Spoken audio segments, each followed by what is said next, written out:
the location. He had no idea where the ball was going. Cal set up inside. The ball went outside. Cal set up. The ball went down. Like, some of those were, sometimes he was effectively wild.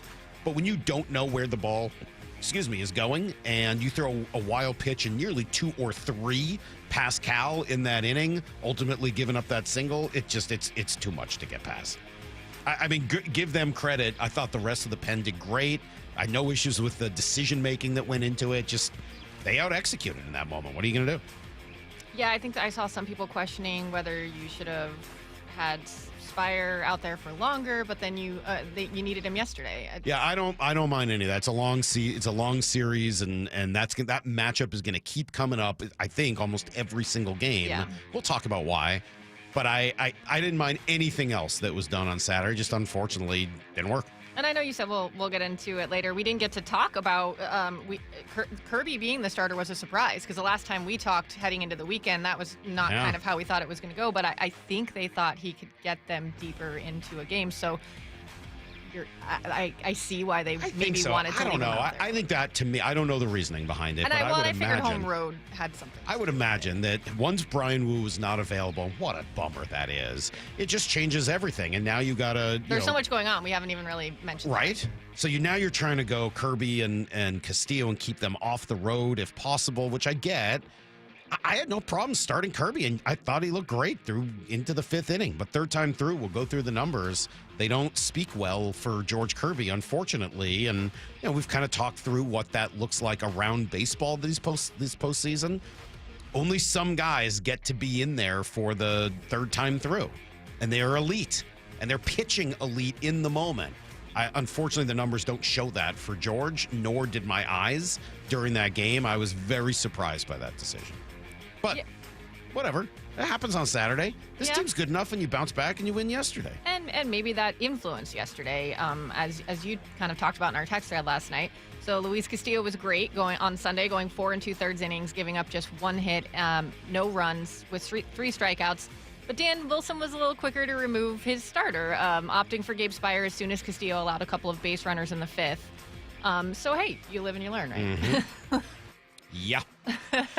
That's one you probably would have liked to have learned ahead of time, but credit for yesterday. I thought yesterday was exceptionally well managed. I mean, he's gotten a lot of credit for the kind of coach that he is in trusting his guys this year, and, sometimes that's not going to go your way. But I was happy to see that they were a little quicker with that. I thought they handled yesterday perfectly, start to finish. It was a really well-managed game, really well-played game by the Mariners. I mean, again, unfortunate that you get an error at first base at the exact wrong time. But other than that, I thought yesterday they played a pretty brilliant game all the way around. Yeah, Tarek Skubal only gave up 2 runs on 5 hits while striking out 9, but those 2 runs, solo shots from Jorge Polanco, which were huge for the M's. Here is that second home run. Skubal's 3-2. Here it is. Swung on, blasted, left field. This is going to go. He's done it again. It is gone. Jorge Polanco, his second of the game into Edgar's. This place erupts, and the Mariners lead 2-0. Unbelievable. Lightning strikes twice. I was kind of wondering after Saturday. Like I said, I thought it was a really good sign that Cal and Julio showed up like that, hoping they can continue that, and they did. We'll get to it, but I was wondering who was going to be. Someone else has to get involved. They need at least one other guy here, and there were so many candidates. But I think it's pretty fitting that it was Polanco, because he's kind of been that guy throughout a lot of the year. Well, we've talked through it. I mean, he had the best numbers on the team with runners in scoring position this year, which speaks to his clutch factor. We've talked through what he was supposed to be when he first arrived and the things they told us in Minnesota about him being a clutch performer, about grinding out at bats late in games, big spots. This was not runners in scoring position, but the game was about as big as it could be. And he delivers twice. I mean, he had the 2 best at bats against the best pitcher in the game. Credit to him. He just did it. And by the way, did it from his slightly weaker side. Remember, the beginning of the year, he was a left-handed hitter exclusively, whether it was because of injury or whatever else. Yeah. He was only hitting against righties. At some point, middle of the year, they made that change. They said he wasn't injured, so I guess it was just performance. And look at what he did yesterday, right-handed against the best lefty in the game. Just unbelievable. Amazing. Just so cool. And the whole redemption story of Jorge Polanco is one of the best of the season. I know Cal is the best story of the year, but the redemption of Jorge Polanco after the awful season last year, and the credit that goes A, to him, B, to Jerry and Justin for bringing him back and the rest of their crew, and C, to Dan and the rest of the coaching staff for devising a way to keep him healthy and successful throughout the season. It has been, Cal's number one, biggest story of the year. Maybe the second best or biggest story of this season has been that redemption for Jorge Polanco. Yeah, and it's so funny because he has had so many of those big moments, and he's such an even-keeled guy. Like, he just kind of goes about his business, goes back to the dugout, and he's like, yeah, no big deal. He was just a huge day for him, and then came up with another hit later. So, yeah, it's a really good day for him. And again, I all of his victories to me are victories for this whole organization. And unfortunately, Matt Brash didn't have his best outing in the eighth, and as you mentioned, there was a tough error in there. Yeah, Tigers tied it on a Torkelson double, but with Skubal out of the game, Cal Raleigh and Julio picked up where they left off the previous night. They hit back-to-back doubles to take the one-run lead. And the 1-0 pitch, swinging a line drive, left field line, fair ball, in for the corner. Cal Raleigh third being waved in. He's bringing home the mail. Julio in at second with an RBI double, and the Mariners have the lead, 3-2 here in the bottom of the eighth inning. Julio pumping his fists out at second base. The RBI double, back-to-back doubles by Cal and Julio, and the Mariners have the lead. And listen to this crowd here at T-Mobile Park. Bringing home the mail. I like that. It's a good turn of phrase, and we'll discuss that play in more detail here in about 15 minutes because I'm over the moon for Julio. A lot of people writing in, what'd you think of him running home after that? That didn't seem ideal, but he came up and did what you needed him to do yesterday. And I don't know if you're going to play any Andres Munoz. That dude yesterday was just pure filth. And after doing going two innings the night before. Filth. Yeah, well, let's play Good freaking luck if you came up against Munoz yesterday. They did not have a prayer. The swings we were out in right field in the Ox box. The most awkward swings I can ever remember seeing in a postseason. They didn't have a clue where that ball was going yesterday. I love it when he's on like that, and to come in and do it after going 2 innings the night before, and 1, 2, 3 innings for all 3 of those this weekend, right? I don't think he allowed a base runner. He's just unbelievably locked in. Here is that final out. 3-2 pitch, swinging a bouncy ball, first base line behind the bag, Naylor. Underhand flip to Munoz at the bag. It's over. The Mariners win it. They tie the series at 1 win apiece. They win Game 2 of the best-of-5 set here at T-Mobile Park. Yeah, I'll give that guy credit. Who was the final out of the game? He was just continuing Meadows, right, Parker Meadows. He was stealing pitches right from the very back of, almost out of Cal's glove. Yeah. Was shocked he didn't strike out. I thought Munoz was just nails yesterday. That was a really kind of cool, underrated part, and they're going to need him over and over again. And Munoz hasn't always been at his best 2 days in a row, so to see him come out and do that after throwing 2 innings the night before, tremendous work by him. Loved it. They also have an amazing intro for him at the stadium. Yeah. It's so cool. And did they do it again last night? When I was there on Saturday, they now added this cat screeching sound to the beginning because of his cat Matilda.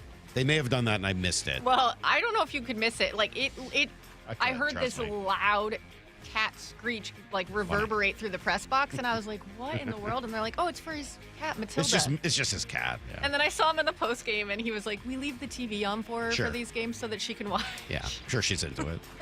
I'm sure she's real into that.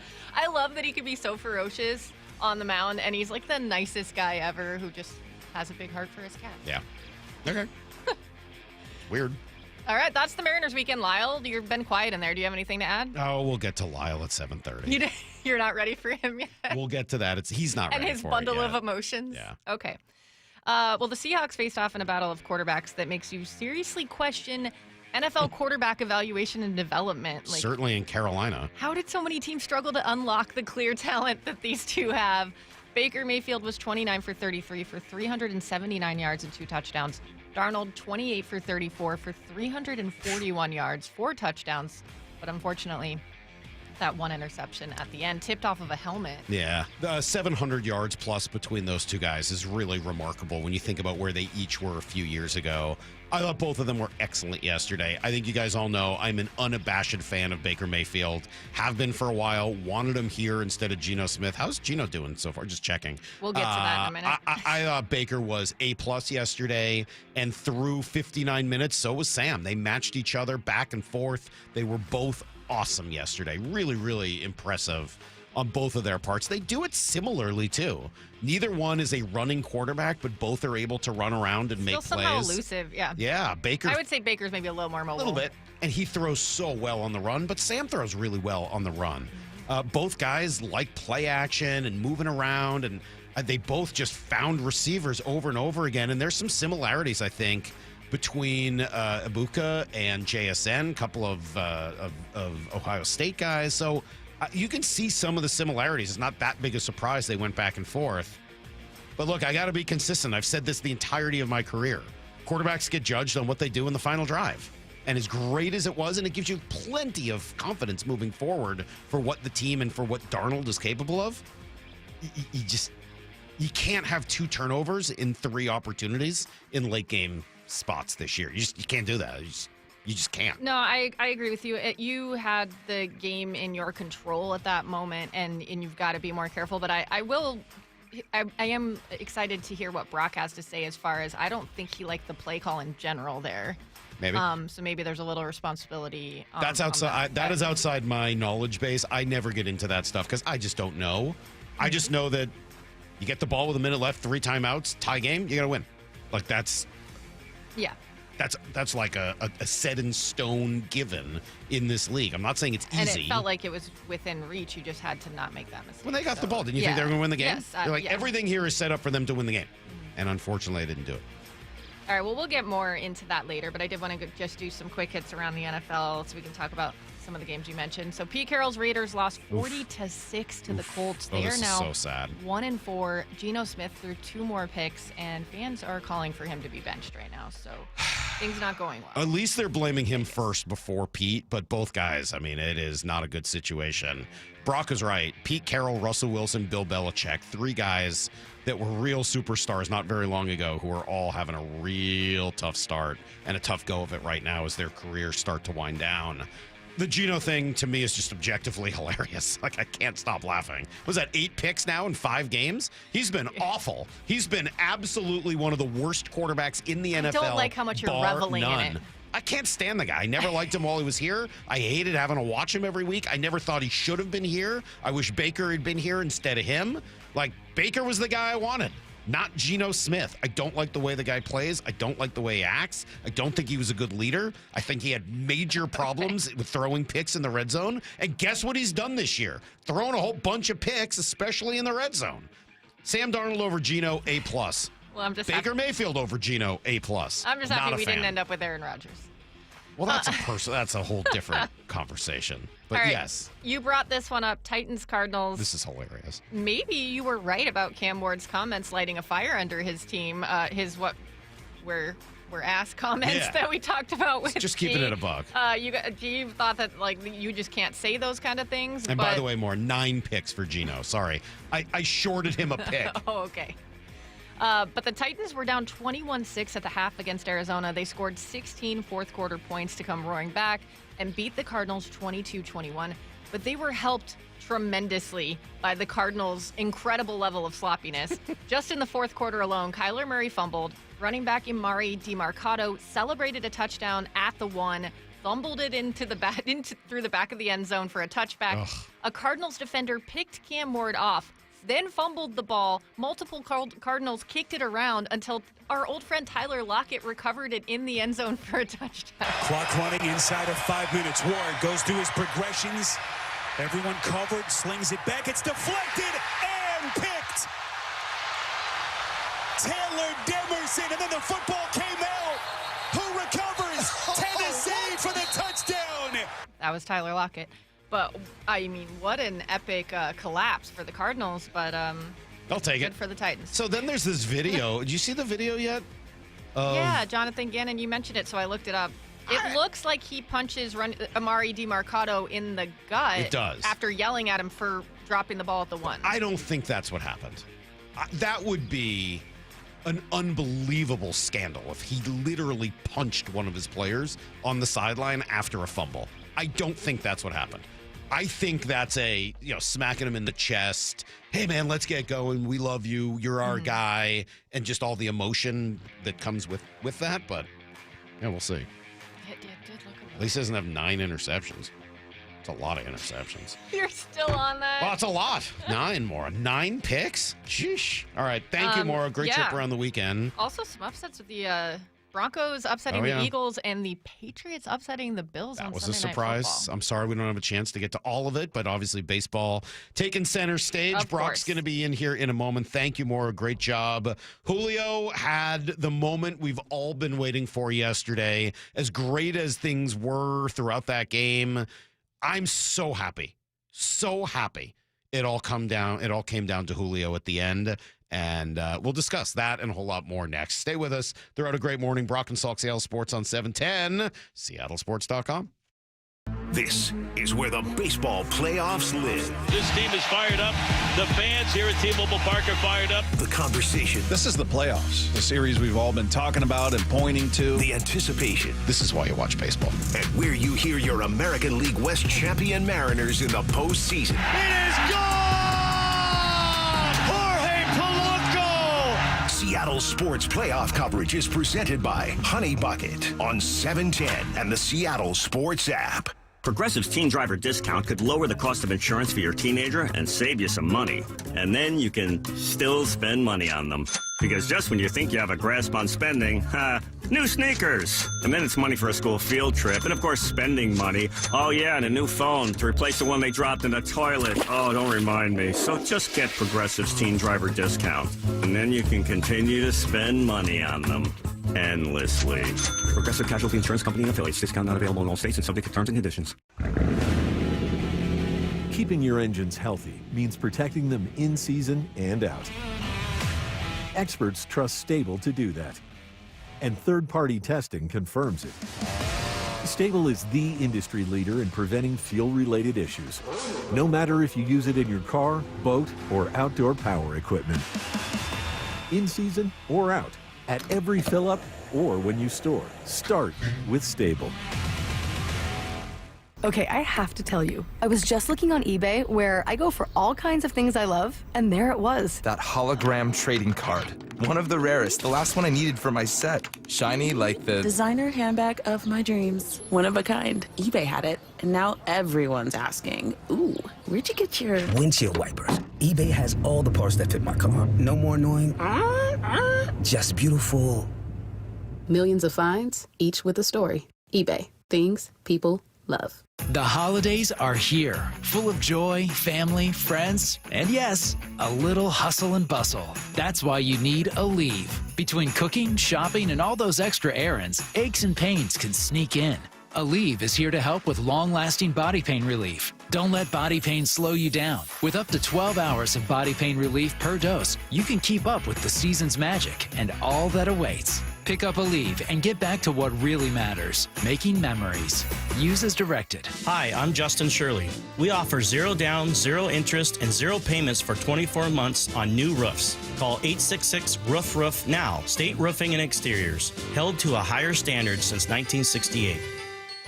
For over 113 years, Pacific Lamp and Supply Company has been your #1 lighting specialist in Washington, from the Space Needle in Seattle all the way to the Riverwalk in Spokane. With the largest lighting inventory in Washington, Pacific Lamp's knowledgeable and experienced staff can assist with any lighting issue, including intricate lighting and control designs. Plus, they work with all utilities in Washington to get you the best available lighting rebates. Pacific Lamp and Supply Company, Washington's lighting experts since 1912. Visit pacificlamp.com.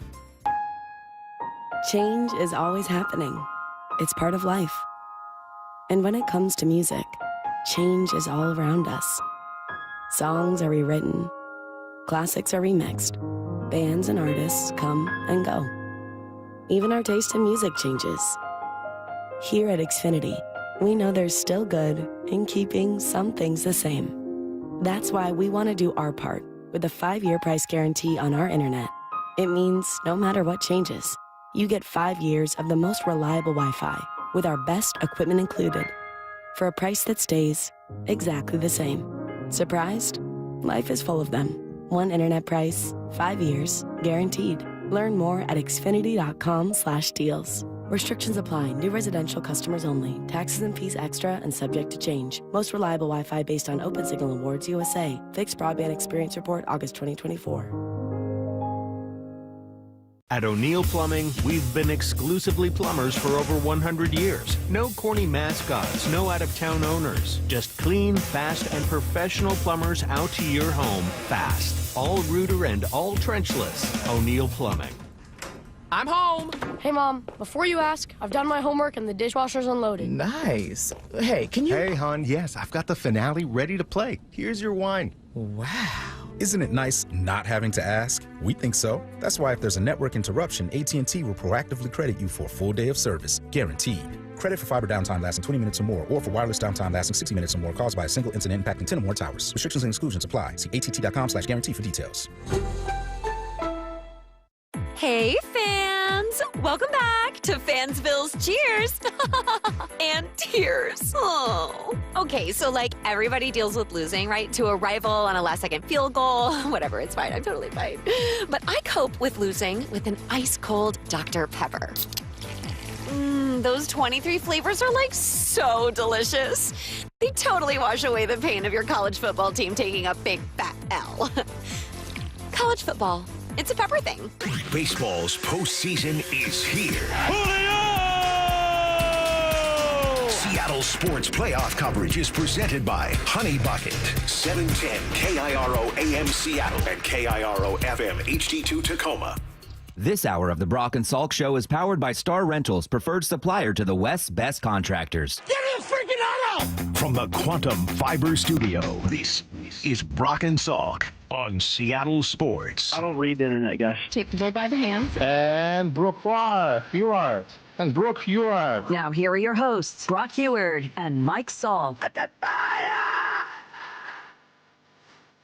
Following weekend, Brock, it almost ended in disaster. Thankfully, it was not that. It ended up being, I'm not going to say a wash. It was not the perfect Seattle sports weekend, certainly. But the way it ends with the Mariners winning yesterday really does salvage so much of what it could have been. And the fact that it was Julio that did it, I don't know, man. I just, that was really impactful to me. And just sort of the emotions that poured out of Julio at second base. Polo's a hero yesterday. Castillo's a hero yesterday. Spire and Munoz and Cal, like all those guys had big games. It's not to take away from anything else that happened yesterday because all of it was really, really meaningful. But for Julio, Brock, that was my favorite moment of the season. It was just the long story arc of Julio trying and trying and trying and over trying in these big moments to finally come up with that huge hit and do it in a bigger moment than any of the ones that he had unfortunately not delivered in. I just thought it was incredible, and he spoke to that right afterwards. This has to be number one, like we haven't had a time like this here in a while, so being able to deliver a win tonight as a team, I think it was really, really special for me. Just to see the fans and the way they got going, it was very special. I'm always going to hold that memory in my heart. Yeah, Salky, this is one where it was really cool to have Grandma and Grandpa in the house. So Grandma Peg and Grandpa Mike in the house. Tough to watch the Seahawks game with Grandpa Mike. There was a lot of frustration between him and I. And he had to get his old D coordinator from Puyallup on the phone. We had to try to get to some bottom line answers. But to see, to your point, just to see the pure childlike joy and love and passion pour out of Julio. And so much of sport that right now is challenged. The collegiate level, that I used to love is so challenged. The NFL that can be such a business. Baseball, has felt, and we felt some of this resurgence this year through adversity, through budget cuts, through TV stuff, and through it all, like there's the guy. Like if you wanted one guy to have that moment to just emote with those 47,000 fans, like Grandma said, Like, that's the guy to do it. I'm so happy for him. And grandmas and moms and husbands and fathers and brothers and sisters and kids and grandparents all across the Northwest, just shared in that love, joy, and emotion that Julio has. So 3 things that sort of jumped out to me from that moment and from Julio's comments that we just played. 1, he mentions the crowd there, right? Doing it for this crowd. I've said it before and I'll say it again. There is, as far as I can tell, in my personal experience, there is no player in the history of baseball that thinks about the crowd and embraces the crowd more than Julio. He embraces the crowd like a basketball player. Like it's part of the game. He turns to the crowd immediately after every big play he makes in the field.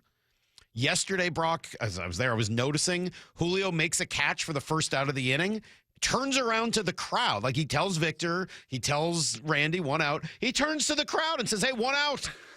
1 out, guys. Everybody knows, 1 out. The crowd is there. It's part of his mindset in a way that I cannot think of any other ball player. It's not to say there hasn't been one. Yeah. But the fact that he wanted to do it at home in front of that crowd, I believe him when he says that was a really big part for him. I really do. Do you think his watching King Felix navigate that before him? Good question. Because he's the other one that I would kind of put on that list. I think pitchers do that probably more than hitters. I probably should have separated that out. But great question. I don't have an answer for you, but I think it's a tremendous thought. Yeah, maybe. That may have been it. Felix was absolutely like that as well. I think pitchers tend to kind of get juiced up that way. But Julio, there's just the way he embraces the crowd thing is definitely just amazing. Secondly, he says that he'll carry it in his heart forever. I believe him. I hope he also carries it in his mind for the next few weeks. You can do this. You've got it. You don't need to over-try. You don't need to have the monkey on your back of a few years' worth of inability to come through in those biggest moments. You did it in the most recent example and won your team the game when they absolutely needed it because you really didn't want to go down 2-0 heading to Detroit. You did it. And the fact that he's done it now and really has been the best player on the field through the first 2 games of this series, I hope that is just incredibly, I don't want to say comforting, but confidence inspiring for him. That I hope that's not just in his heart, but in his brain. And you have seen that, right? We have seen that. Baseball has experienced that. You're seeing it with Vlad Guerrero in Toronto right now, that just putting his team on their back. You have seen see it in basketball too, but in baseball, you do see guys get hot in their postseason, and it just creates a vapor trail that, on their way to those, like we've talked about, 11 wins that they need to get, and they get number 1, and he's a big reason for it. He is. I forget what my third reason was, so let's just stick with 2 and say that it was enough. Julio asked, I wrote down the first 2, but then I thought I'd remember the third one, and then I forgot. So here is Julio after the game being asked about, hey, are you clutch? I feel like in games like this, I feel like any situation is clutch. You can win a game in the first 3 innings of the game, in the middle of the game, or late in the game, because every single run matters. And, at the end of the day, people's going to call me whatever they want to call me, but, I feel like the biggest pride I take is into helping the team win. In any situation where I can, I feel like that's what makes me feel good. And, if they want to say that I'm clutch too, okay, cool, so be it. So be it. God, I love that guy. And don't you just root for Julio? I mean, Brock, you'll love this story. So, very quick. So, Saturday night, we had a late afternoon hockey game for Cecily. So, I was out in Kirkland by the Snow King in Kirkland. It's kind of like Kingsgate area. Yeah. And so there's a bunch of things. There's like a sports bar right there, but it's 21 plus. Shout out to Tony's. And then there's another pizza place right there that we ended up going to. It's like a sit-down pizza place with Italian food as well. And so eventually we had like a table for 12. All the kids go home.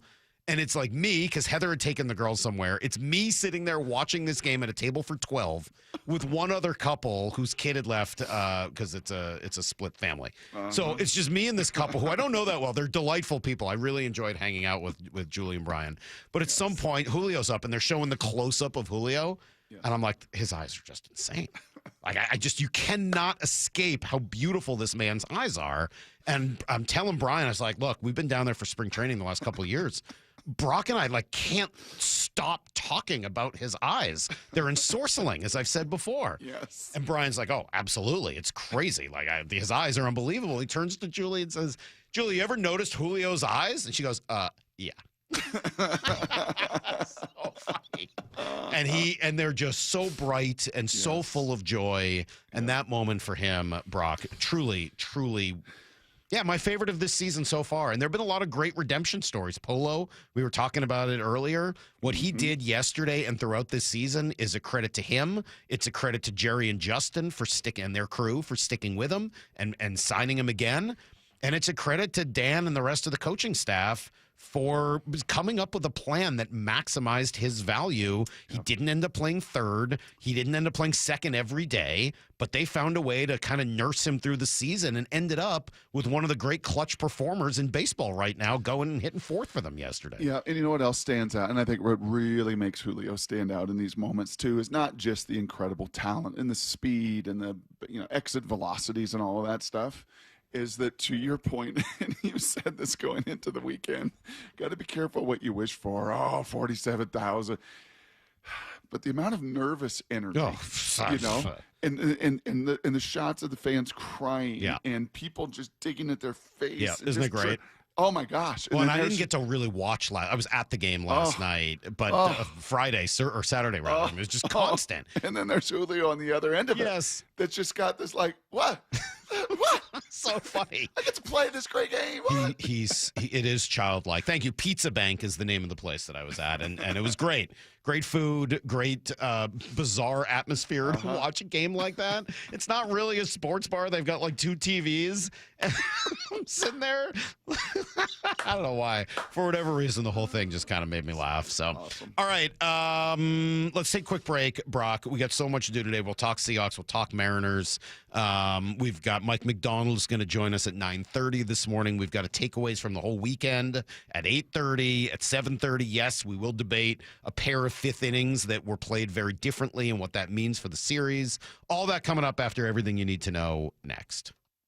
Get inside the huddle. The handoff inside. He's He's going to go. Touchdown, Seahawks. Taking you inside the VMAC every week. Thursdays, noon to 2. Our guys show up to play. Player interviews. It's obviously been paying off. Just going to continue to do that. Previewing this week's matchup. We'll say they come out and just run the ball down the Niners' throats. And everything Seahawks. If anybody had a doubt, don't. The Huddle.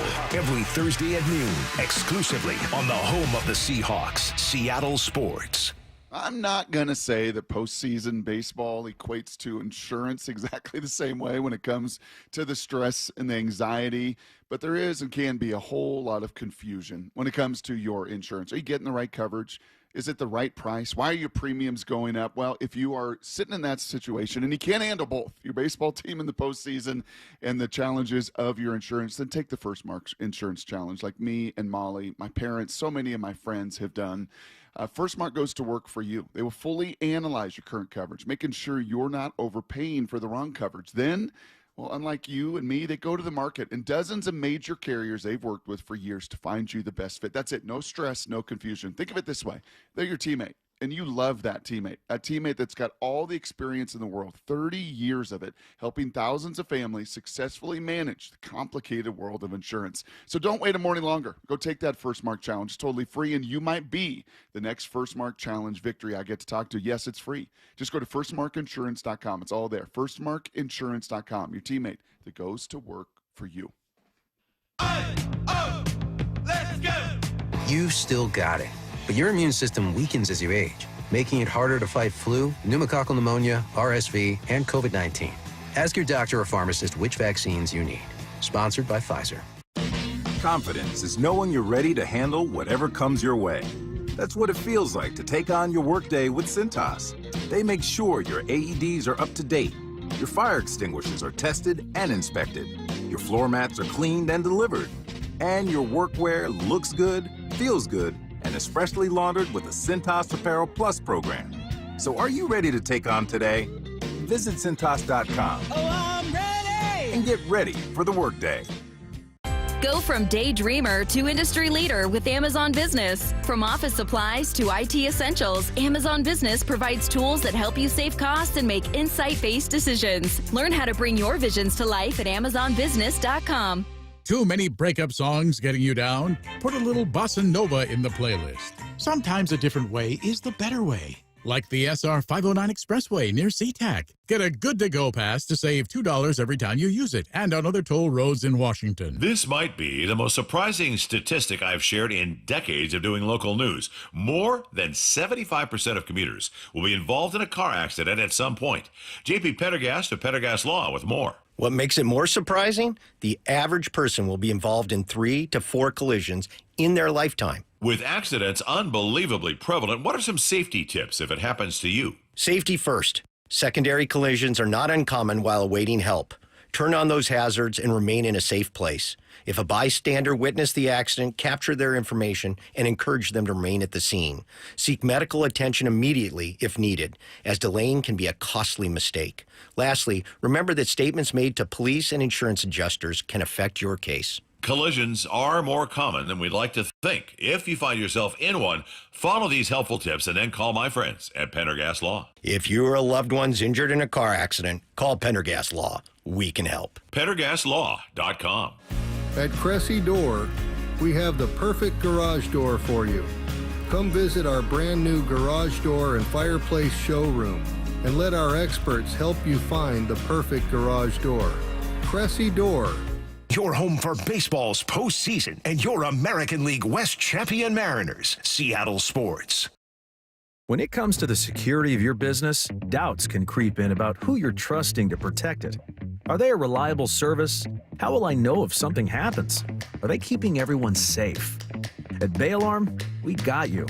For nearly 80 years, we've been putting our customers' minds at ease with our advanced technology and personalized support. Feeling insecure about your current security service? Visit bayalarm.com today to talk to a local security expert. Your time is money, so why are you wasting it stuck in I-5 gridlock, TSA slowdowns, and SeaTac crowds? Isn't it time to travel smarter? Seaport Airlines offers high-frequency commuter shuttle service from Seattle's Boeing Field to Portland. Park for free next to our terminals. Check in 20 minutes before your departure. Get there faster without the hassles. Seaport Airlines. It's about time. Book today at flyseaportair.com. We meet by accident, fixing every last bit, Accurate Auto Body. If you've been in an auto accident, you have the right to take your vehicle to any repair facility. Accurate Auto Body has been family owned and operated since 1994, and they work for you, not your insurance company. Your insurance company may not love them, but you will, because we meet by accident, fixing every last bit, Accurate Auto Body. The playoffs are here, and Toyota of Kirkland and Toyota of Renton are bringing the heat with a rotation that's built to win. The Gas RAV4, built for every inning of Northwest life. Or go versatile with the hybrid RAV4. The Tacoma, tough, dependable, and always clutch. And now, stepping up, the all-new 2026 Toyota Tundra. Redesigned, powerful, and built for big moments. Whether you're in the north or the south, they've got you covered. Visit ToyotaofKirkland.com and ToyotaofRenton.com and get your championship ride. O'Brien. Need to know. 15 minutes past every hour with Brock and Salk. Here's what you need to know. Up first. Tremendous night yesterday at the ballpark to salvage what could have been an all-timer for the city of Seattle. Mariners end up splitting at home with the Tigers. Lots of frustration Saturday. Cal, Julio, and counting for essentially the entirety of the offense. 2 runs. Not enough to overcome a 2-run shot off of Kirby in the 5th, and then a run that Vargas gave up in the 11th. But last night, a little turnabout being fair play. The exact kind of playoff win that everyone at T-Mobile needed. A couple of home runs from Jorge Polanco. He got them on the board first. The 2-0.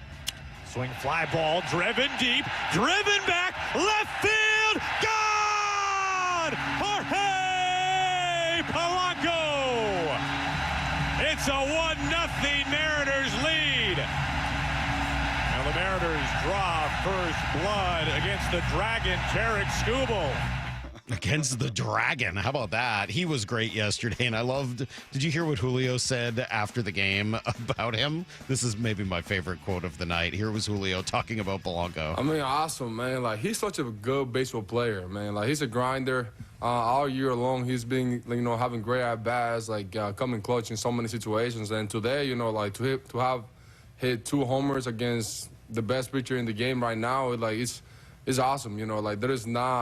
There's not enough words to describe what he means to the team and everything that he has done to this year. But all I can say that I'm really happy that he's our teammate and that he's playing for us because he can do what he did tonight for us. And it's pretty unbelievable. I'm really happy he plays for us. What a great message from Julio. Yeah, we talked a ton down the stretch all of September about these big at-bats and these big moments and who do you want in there. And many times we pointed to Naylor, and Polanco was right there with them. Mm-hmm. And all the next-level numbers kind of point to the same level of clutchness that he has. You know what else you see in those at-bats in particular? And I don't think I'm projecting here.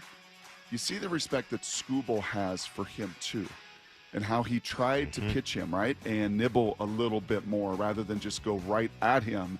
And he got to counts that were in his favor, and then when he got that cookie, he absolutely ate it and did damage with it. It was awesome. Pretty incredible. Later, though, after Brash blew the game, with an error, a little help from Josh Naylor, unfortunately, but he kept it tied, and in the bottom half of that inning, Cal doubles, Julio hits a double, and it was on from there. Cal says it was pretty cool moments. I thought I was flying, but I was probably going pretty slow.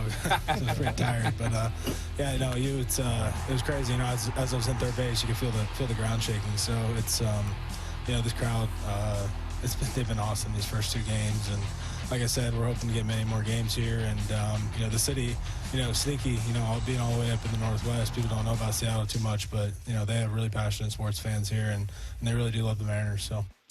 Love everything that these guys were saying after the game. Munoz, filthy, by the way, in the 9th. That, I think, was about as good as I can ever remember him. Good luck last night. Game 3, tomorrow, 1 p.m. in Detroit. Game 4, Wednesday at noon in Detroit. Game 5 would be Friday, and time still dependent on what happens with the Yankees and Blue Jays. Could be 5 o'clock, could be a matinee at 1:40. Here's the second thing you need to know. And the Seahawks, Brock, just a brutal, stinging loss. They had every opportunity to win that game. Unfortunately, a couple of turnovers and a beat-up secondary just couldn't stop much of anything yesterday. Too much to overcome. They gave up 379 in the air, including a final scoring drive to Baker that was just way too easy. Sam Darnold, 341 yards himself, 4 touchdowns, was great in the red zone. Brilliant through 59 minutes, but unfortunately throws a pick on the final drive, and that really cost him. I felt like I could have, changed the protection and just, been aware of if they're, bringing it to the other side. I had a good answer to that side, and I think Torrey was open as well on the right side. So I just got to be a lot better there pre-snap, and leave it at that. I think it was his only mistake of the game, quite honestly. Yeah. I mean, he had a QBR of 90. I've never even seen this, 96.8. It was awesome. I mean, it was just incredible. But that ball glances off a helmet. I said before that drive to my father, to Coach Heward, I said, here's the biggest key of this drive. Tampa can't get the ball again. In the final minute here, you cannot put your defense right now, with as exposed as they are and as rotten as they have been, you cannot put them on the field. So run it down. If you feel like you're screaming at the clock because it's ticking down, it does not matter. You had 3 timeouts. You could spend all the time you needed to. And on 2nd and 1, I was like, just run the ball. Just run the ball. Take another 15 seconds out. Just do not give Tampa Bay the ball with any time left in regulation. And I think you know how I feel, man. You just unfortunately got to come up in those moments, and he's 1 for 3 right now this season in those final drive moments with 2 turnovers, and that. I won't say that it overshadows everything else he did. It feels like the Seahawks have themselves a quarterback now. He really is playing some great football. But we'll talk through what what happened there. And he says there was a protection issue that he could have changed. Seahawks fall to 3-2, 1-2 at home. They'll go to Jacksonville on Sunday. Here's the third thing you need to know. All right, let's see, elsewhere, Blue Jays jump all over the Yankees. Brock just beat them up badly in each of the first two games. Did you hear Poppy? Did you hear Ortiz being like, telling Jeter the only way the Yankees could come back is if Jeter and Mo Rivera got out there with Mickey Mantle and Babe Ruth? Wow. Pretty funny. Dodgers and Brewers, each very good in their home openers. Well, I guess it wasn't home opener for the Dodgers. The Brewers were, dear God. I mean, they just came out like a house of fire. They both played today, right? Yes, they both played today. NL games are today. Teo, another huge 3-run bomb. That guy just shows up for the postseason. NFL, Cardinals found one of the most bizarre ways to lose you will ever see to a Titans team whose quarterback had recently said they were the football equivalent of a derriere, but, you know, it happens. Yep. Broncos come from behind to upset the Eagles. Pats hand Buffalo their first loss last night, and it's sad what's happening in Las Vegas. Sad for Pete. But I am taking a little enjoyment out of the 9 picks. I didn't see that. What happened? Gino's thrown 9 picks. He's thrown the ball away to the other team 9 Was it times. close? Was it close yesterday? Who did they play? Yeah, it wasn't close. It wasn't close. No, it wasn't close. wasn't This is close. not going to end. Who'd they play, well for Indy? Coach Carroll. Who called that game? It's like 41-3. Who did color and play-by-play? I don't know. Because that's supposed to be Adam Amin. He was here. I think it ended up being Chris Myers and Brady Quinn when it was all said and done. Poor Mark Sanchez, man. Oh, gosh. I don't even really know what to make of that story. UW scores 21 in the fourth quarter, brought to erase a 17-point lead. They win 24-20 on Saturday, and what a comeback for them. Yep. Jed Fish, unsurprisingly proud of his guys. Man, Sam's fantastic. He's doing a heck of a job. That's EJ Barner. Don't worry about it. I'll play it later. My bad. That's everything you need to know, It's like, Brock. man, Jed sounds chill That's what you call EJ Barner there. That's okay. Yes. Don't worry about it. No, you're fine. Yeah, there's a lot going on. Ooh, yeah, that ended up 40-6. 40-6. Colts over the Raiders. Not particularly close. All right, Brock, let's dig into this because one of the great things about postseason baseball is you get to debate postseason baseball. Pair of fifth innings that were called 180 degrees differently. We'll discuss next on Brock and Salk. Hawks Live. Touchdown! Presented by the Dining District at the Bellevue Collection. Thursday nights from 7 to 9 p.m. Live from Bellevue Square Center Court. Come on by and join hosts Michael Bumpus and Paul Moyer and a different Seahawks player every week. This should be fun. Hawks Live. Thursday nights from 7 to 9 p.m. Exclusively on the home of the Seahawks. Seattle Sports on 710 and the Seattle Sports app. Well, it is starting to get a lot colder, especially at night. And if you feel that in your house, that it's colder than it should be, it may be because, like I used to, you don't have enough insulation, or maybe it's damaged. Maybe you don't have any insulation in your attic or crawl space. If that's the case, you're probably also bleeding money every month, whether it's heating your house in the winter or cooling it in the summer. Well, you don't have to, especially if you're a PSE customer. Your home was built before 1990. You could qualify to get a rebate on up to 95% of the cost to properly insulate your crawl space and attic. It's why you call Crawl Pros and have them come out and do a free inspection just like they did at my house, because they could get up to 95% of the cost covered by the government. So look, you got to act now. Many of these rebates are ending before the end of the year, including federal incentives. So time is running out on this one. Get Crawl Pros out and let the crawl space experts see what's going on there for free. If you're worried about critters, mold, water damage, or anything else related to your crawl space or attic, call Crawl Pros or visit crawlpros.com. Tired of uneven heating, noisy systems, and high energy bills? The Quilt Ductless Heat Pump from Home Comfort Alliance gives you room-by-room control and serious savings with every system, and every system qualifies for max tax credits. Call the Comfort People at HomeComfortAlliance.com. In today's competitive world, standing out isn't optional anymore. I'm Rusty George, and my agency helps builders, manufacturers, and material suppliers get louder and get noticed in order to bring in new customers. From effective brand strategies to websites and marketing campaigns that drive business, Rusty George is for builders just like you. No fluff, just results. You can build the future. We'll help you build your new business pipeline. Visit rustygeorge.com today. rustygeorge.com.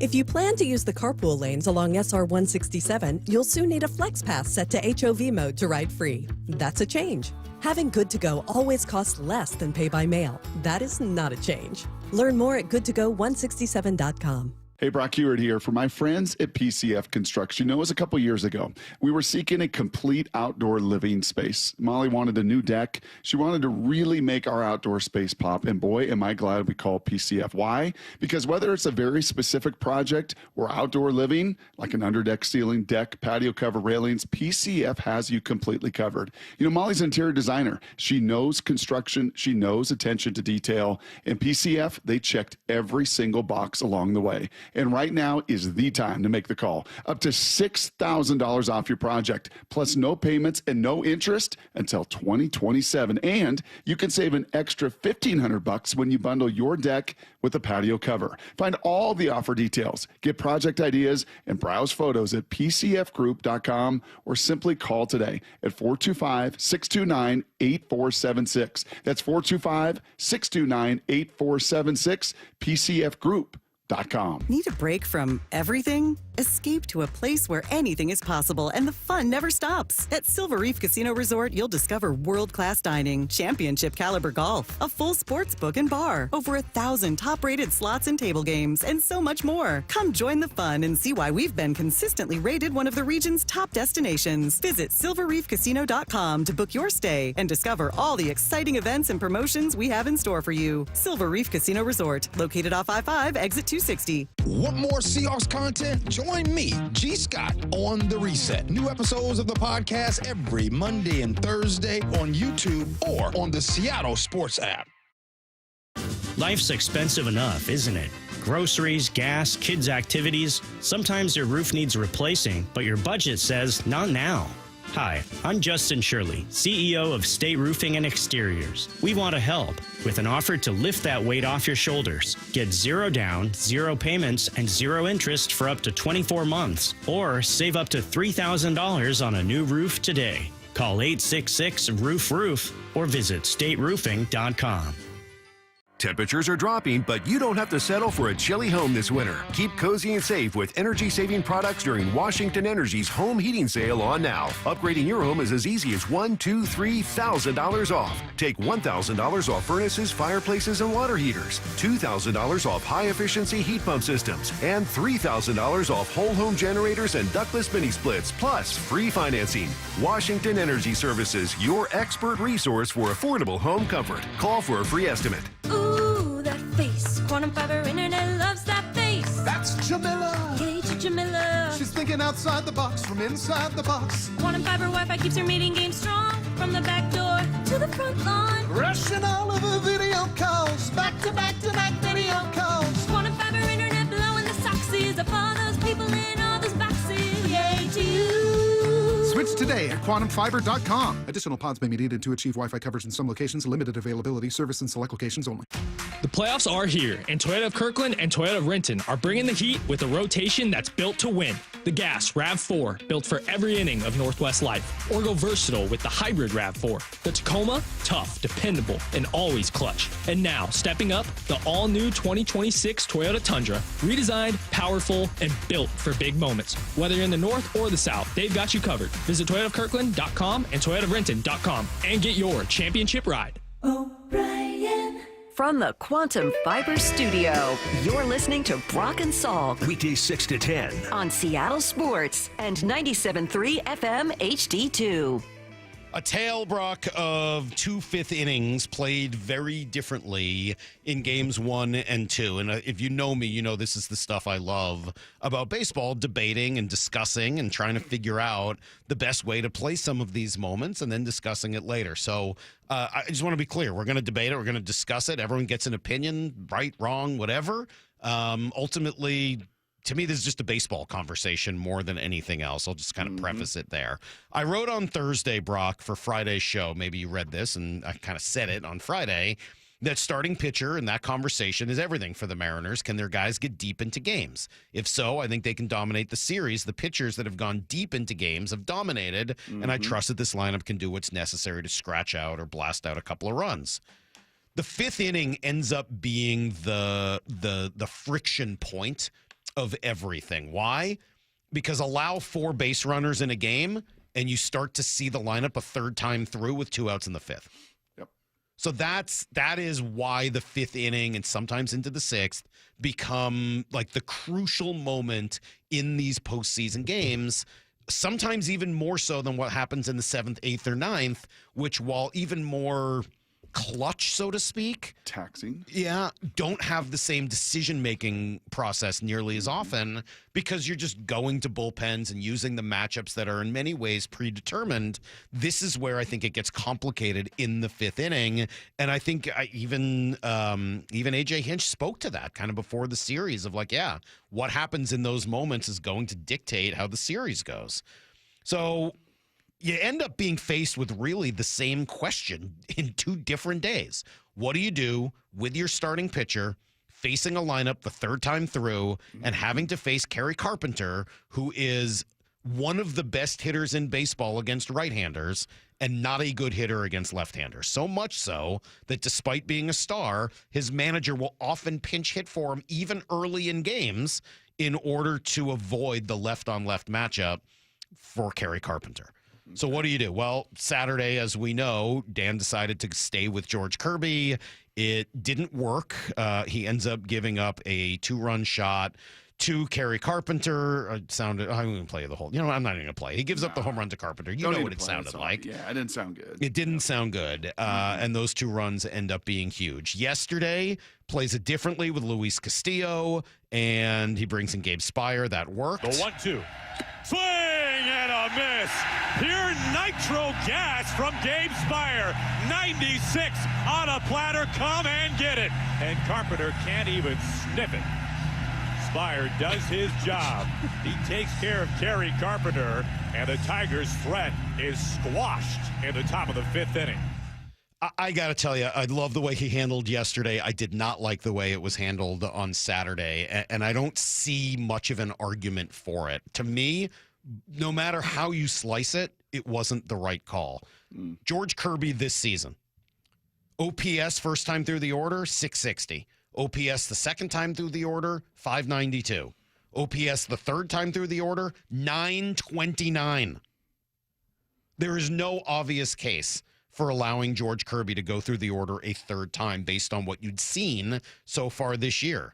If you want to look at the individual numbers for Kerry Carpenter, he was 3 for 5 with a home run against Kirby coming into that game. He's now 4 for 8 with 4 home runs and a 2,500 OPS against George Kirby.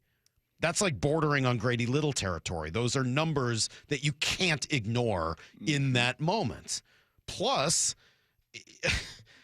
Brock, you have Gabe Spire, who's not only the perfect pitcher for that spot, in that he's tremendous against lefties and still very good against righties, so that if they decide that they want to pinch hit for either Carpenter or Green, you've got your guy who can still get them out. He's not a lefty specialist. He's just a lefty who's really good against everybody. So, and he's hot. And the general rule is once any high leverage reliever is hot, you go to them. And I confirmed yesterday he was indeed hot in that moment. So all of those things are, I mean, they obviously thought there was a possibility they would do it. It came down to gut. And in my book, that's not the time to go with gut. You've had a full year of experience and a full year to build trust. And I know that's a big part of what Dan does, trying to build trust with the players, and it's worked. But that trust is built so that it can be used in that moment to go with the guy that gives you the best chance to win. And even then, the whole idea of trust, like, well, are you not trusting Gabe Spire? Like, I just feel like they had the opportunity there and they didn't do it.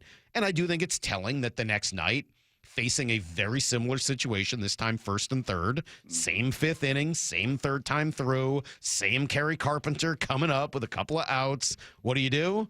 Well, this time you end up going to the reliever Spire. And, oh, by the way, Castillo's numbers are better 3rd time through the order than Kirby's are. Right. So I do think that's almost a tacit admission of, okay, that didn't work. Forget the gut. Let's go here with the numbers. Yep.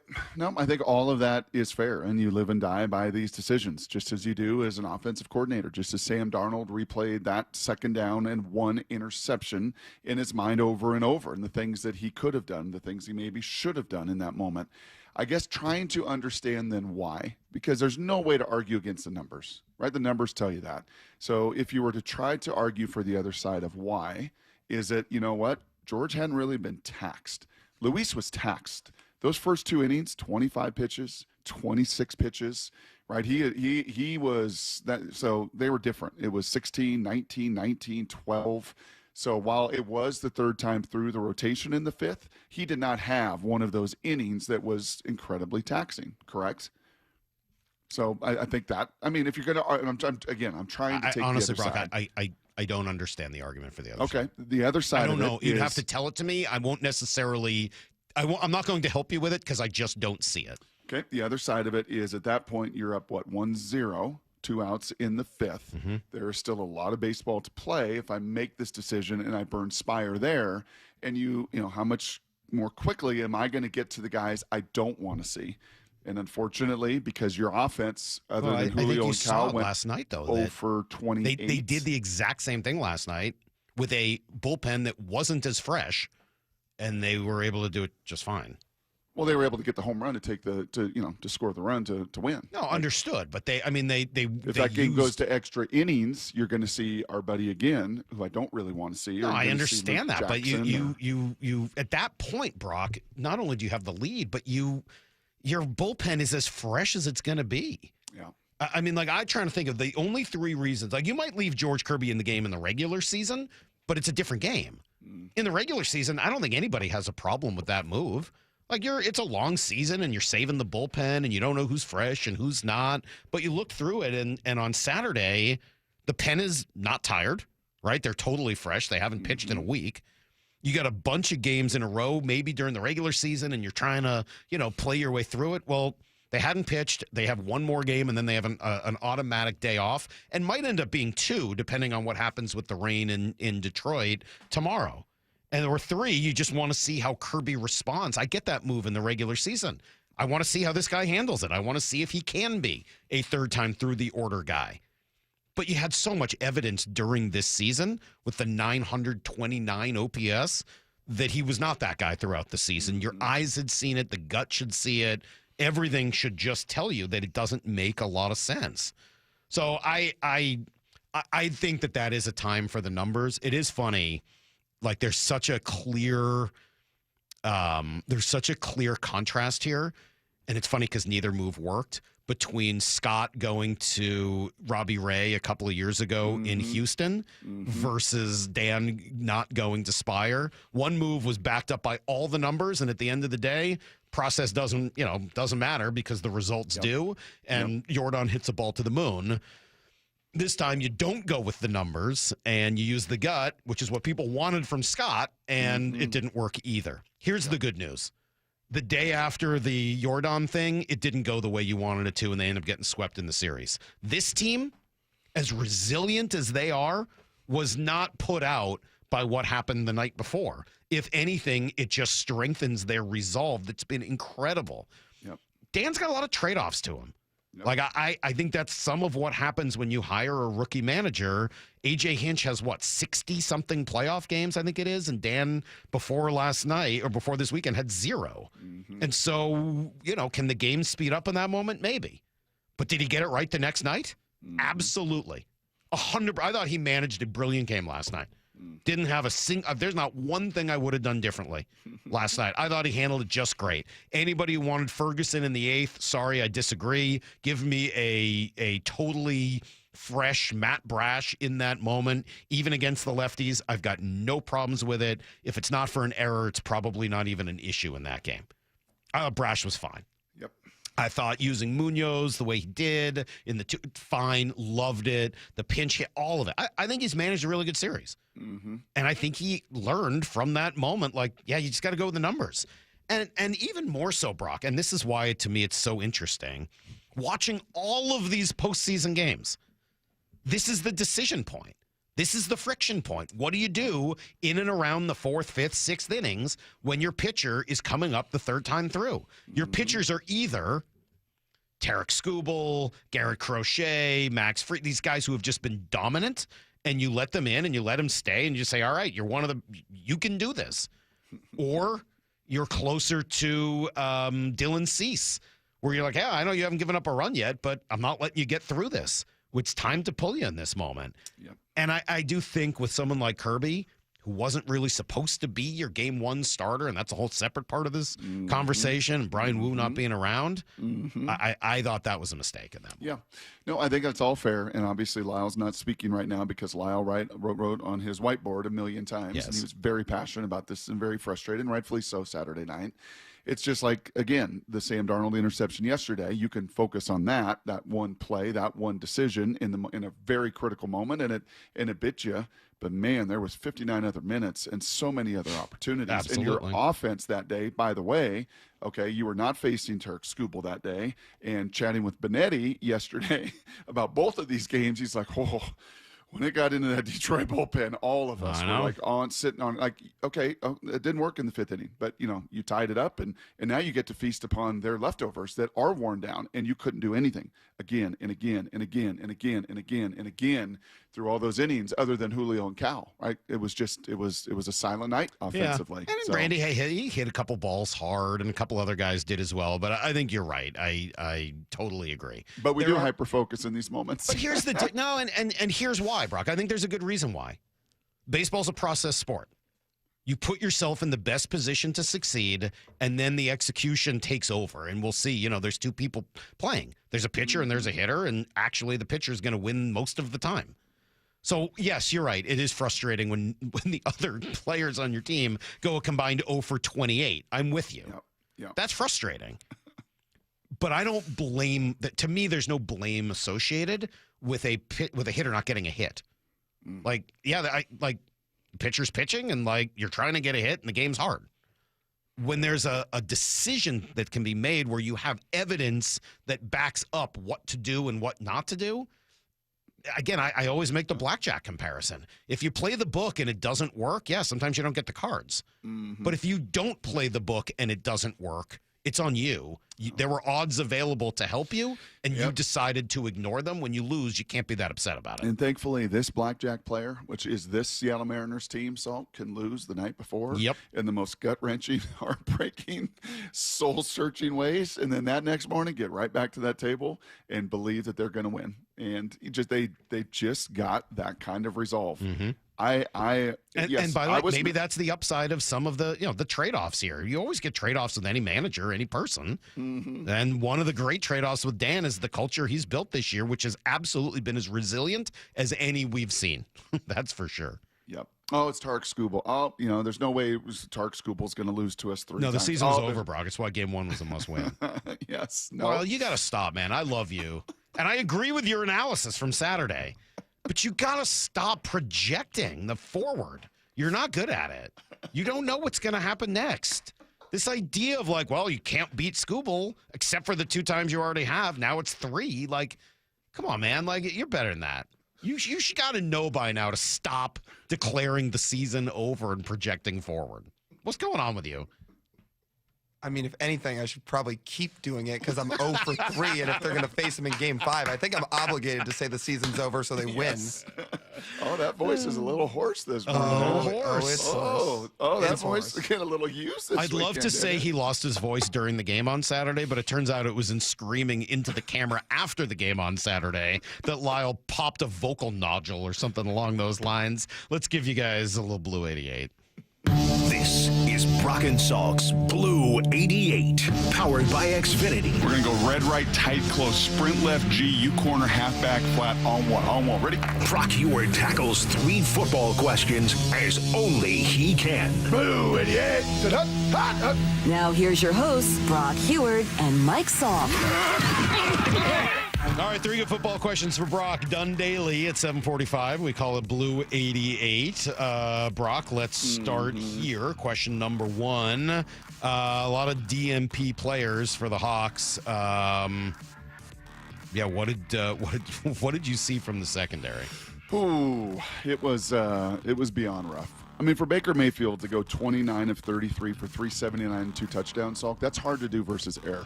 Honestly, if you did pregame and said, okay, here's all the throws you're going to make in the game. Here's some deep post routes. Here's a deep shot. Here's, an out route. Here, like, you're going to have to hit all of those. I mean, he probably could. He probably could have gone versus air 31 or 32 or 33. Not perfect, but 29 to 33. Pretty remarkable. And the number of them and what was so hard, and I get it, and we'll chat with Mike about this, and Coach Macdonald took total ownership, is, okay, guys, go down, right? You don't have DeMarcus Lawrence. You don't have Julian Love. You don't have Witherspoon. They didn't either. They didn't have their 2 corners, and that showed up in a big way as well.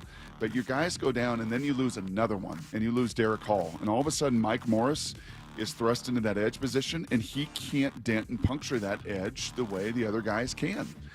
And then when Woolen goes down, and oh, by the way, Woolen did not play well either through his first quarter and a half, made no plays, some poor tackles, not around the ball. He goes down, and now poor Nehemiah Pritchett gets in, and I'll get to him in question number 2.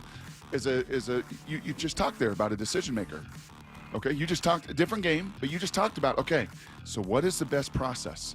Do I just play zone coverage to try to protect all these guys and not give up the big plays, right? Or do I all of a sudden say, I got to roll the dice and I got to heat up Baker Mayfield and I got to bring all this pressure because we can't hold up on the back end. And then when neither of them works and you're the guy there trying to, do I hit on 10? Do I hit on 10? The whole process is fried.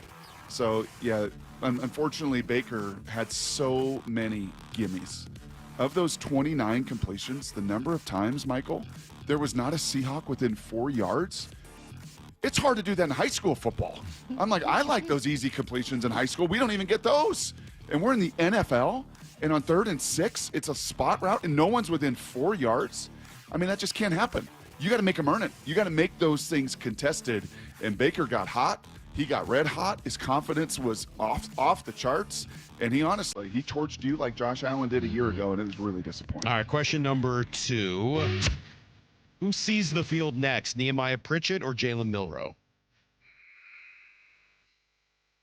Well, I mean, Jalen Milroe won't. And it's mostly because of the way Sam is playing. I don't want to rip Jalen Milroe. He's a rookie. They love him.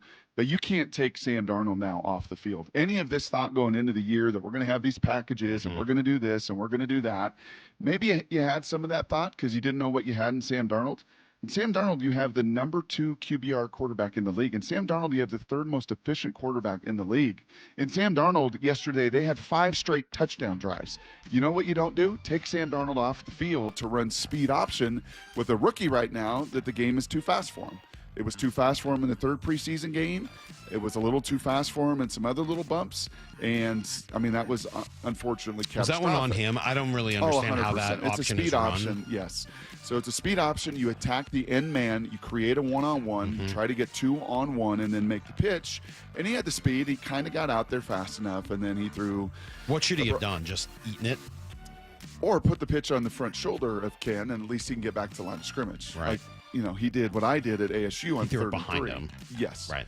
Yeah, I wasn't sure whether there was. I'm not trying to excuse Milroe. I wasn't sure what Walker's role is in that. If he's in the right place. Yeah, there's a pitch relationship, and he's fine. I just wondered whether or not it just takes a long time to build the chemistry to be able to run that play. No, you've walked through it. You've run through it. You've done it. You've scripted it. You've done it in practice. Probably looked pretty good. Would it have been better? Probably to his right.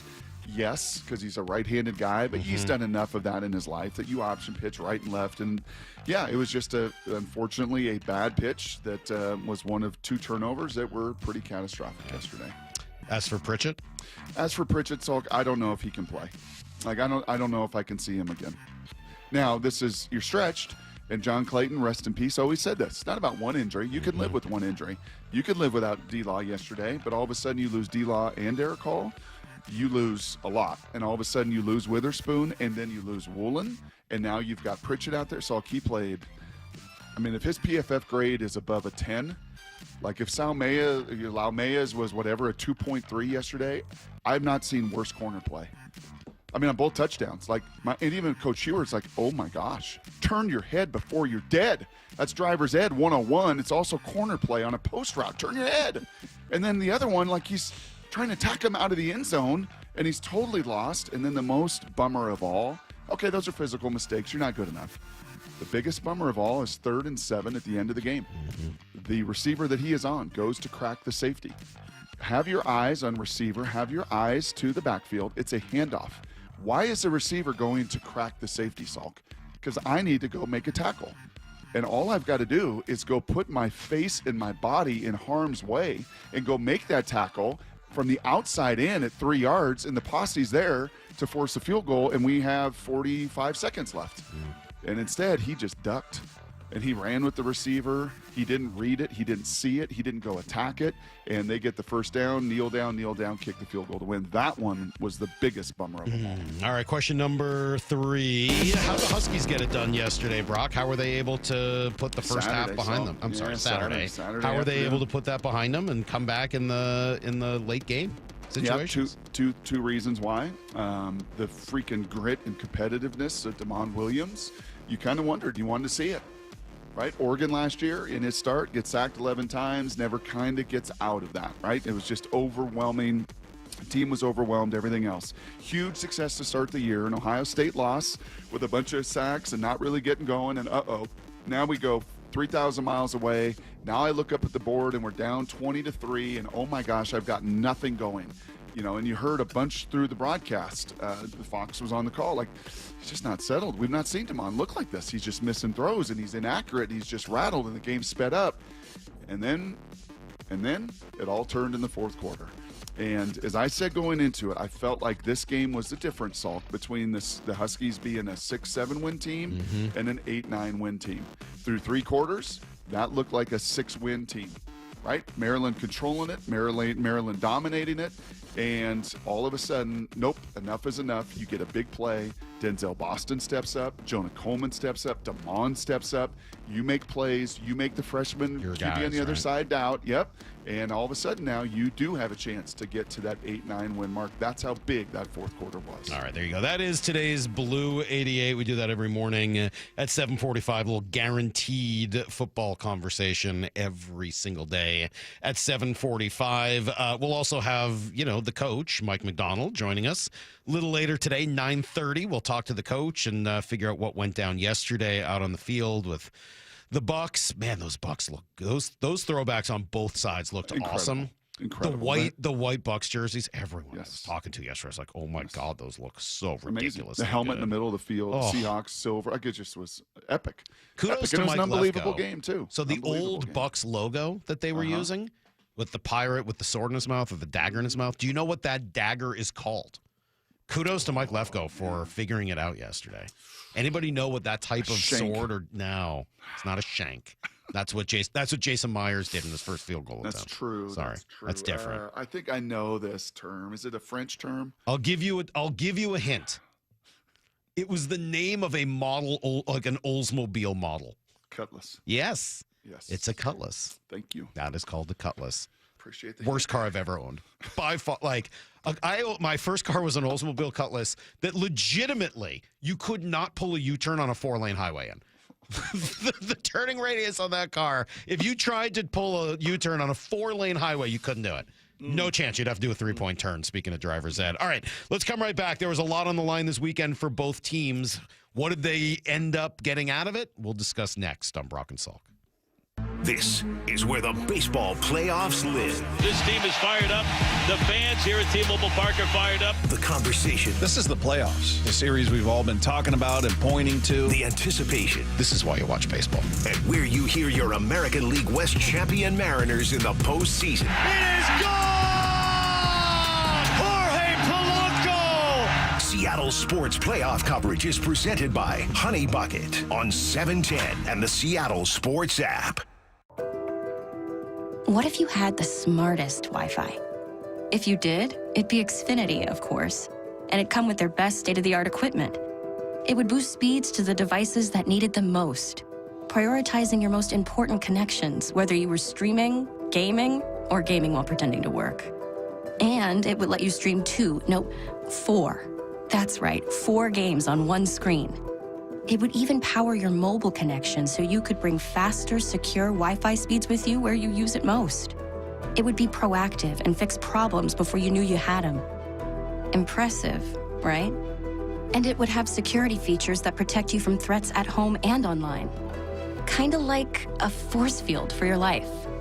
If you had the smartest Wi-Fi, well, everything would work together seamlessly to keep you connected, no matter what. Xfinity. Imagine that. Restrictions apply. At Valvoline Instant Oil Change, we perform an 18-point maintenance check with every oil change to help make sure you're good to go. And? Yeah, you're good to go. Huh. Wonder why the dealership isn't that easy. Well, we'd let you know if we found something in our check. Oh, great. That was easy. Valvoline Instant Oil Change. Quick, thorough, and honest, come with no charge. The playoffs are here, and Toyota of Kirkland and Toyota of Renton are bringing the heat with a rotation that's built to win. The Gas RAV4, built for every inning of Northwest life. Or go versatile with the hybrid RAV4. The Tacoma, tough, dependable, and always clutch. And now, stepping up, the all-new 2026 Toyota Tundra. Redesigned, powerful, and built for big moments. Whether you're in the north or the south, they've got you covered. Visit ToyotaofKirkland.com and ToyotaofRenton.com and get your championship ride. Looking for a fun and memorable night out with the family? Join us at Bellevue Adventures every Thursday for night climbs starting at 6 and 7 p.m. Our illuminated course glowing with string lights offers a safe and exciting way to explore together. It's the perfect mix of adventure and bonding. No screens, just stars. More information can be found at bellevue-adventures.com. Book your family's climb at bellevue-adventures.com and make Thursday nights magical. Introducing your new Dell PC with the Intel Core Ultra processor. It helps you handle a lot, even when your holiday to-do list gets to be a lot. Like organizing your holiday shopping and searching for great holiday deals and customer questions and customers requesting custom things, plus planning the perfect holiday dinner for vegans, vegetarians, pescatarians, and Uncle Mike's carnivore diet. Luckily, you can get a PC with all-day battery life to help you get it all done. That's the power of a Dell PC with Intel inside, backed by Dell's price match guarantee. Get yours today at Dell.com/deals. Terms and conditions apply. See Dell.com for details. Hey, it's Reese Davis. Let's be honest, you can't keep an eye on everything unless you've got Blink Outdoor 4 cameras. While you're focused on the game, Blink's keeping an eye on your home. With up to 2-year battery life and with Sync Module XR, you can cover more space without constant maintenance. No wires, no worries. Blink helps keep an eye on what matters most. Get Blink today at the Home Depot. How doers get more done. Confidence is knowing you're ready to handle whatever comes your way. That's what it feels like to take on your workday with Cintas. They make sure your AEDs are up to date, your fire extinguishers are tested and inspected, your floor mats are cleaned and delivered, and your workwear looks good, feels good, and is freshly laundered with the Cintas Apparel Plus program. So are you ready to take on today? Visit Cintas.com. Oh, I'm ready! And get ready for the workday.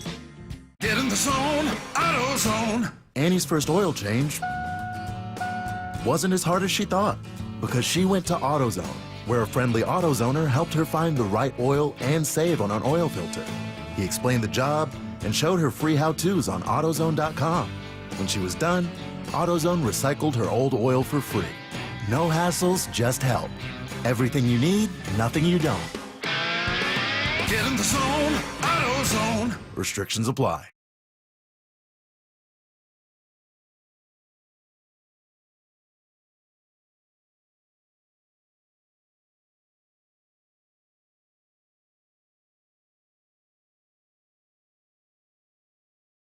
Baseball's postseason is here. Seattle Sports Playoff coverage is presented by Honey Bucket, 710 KIRO AM Seattle and KIRO FM HD2 Tacoma. This hour is brought to you by Trajan Wealth Management. Give me a freaking auto! From the Quantum Fiber Studio, this is Brock and Salk on Seattle Sports. Brock Heward and Matt Marcus. Sorry about just Mike.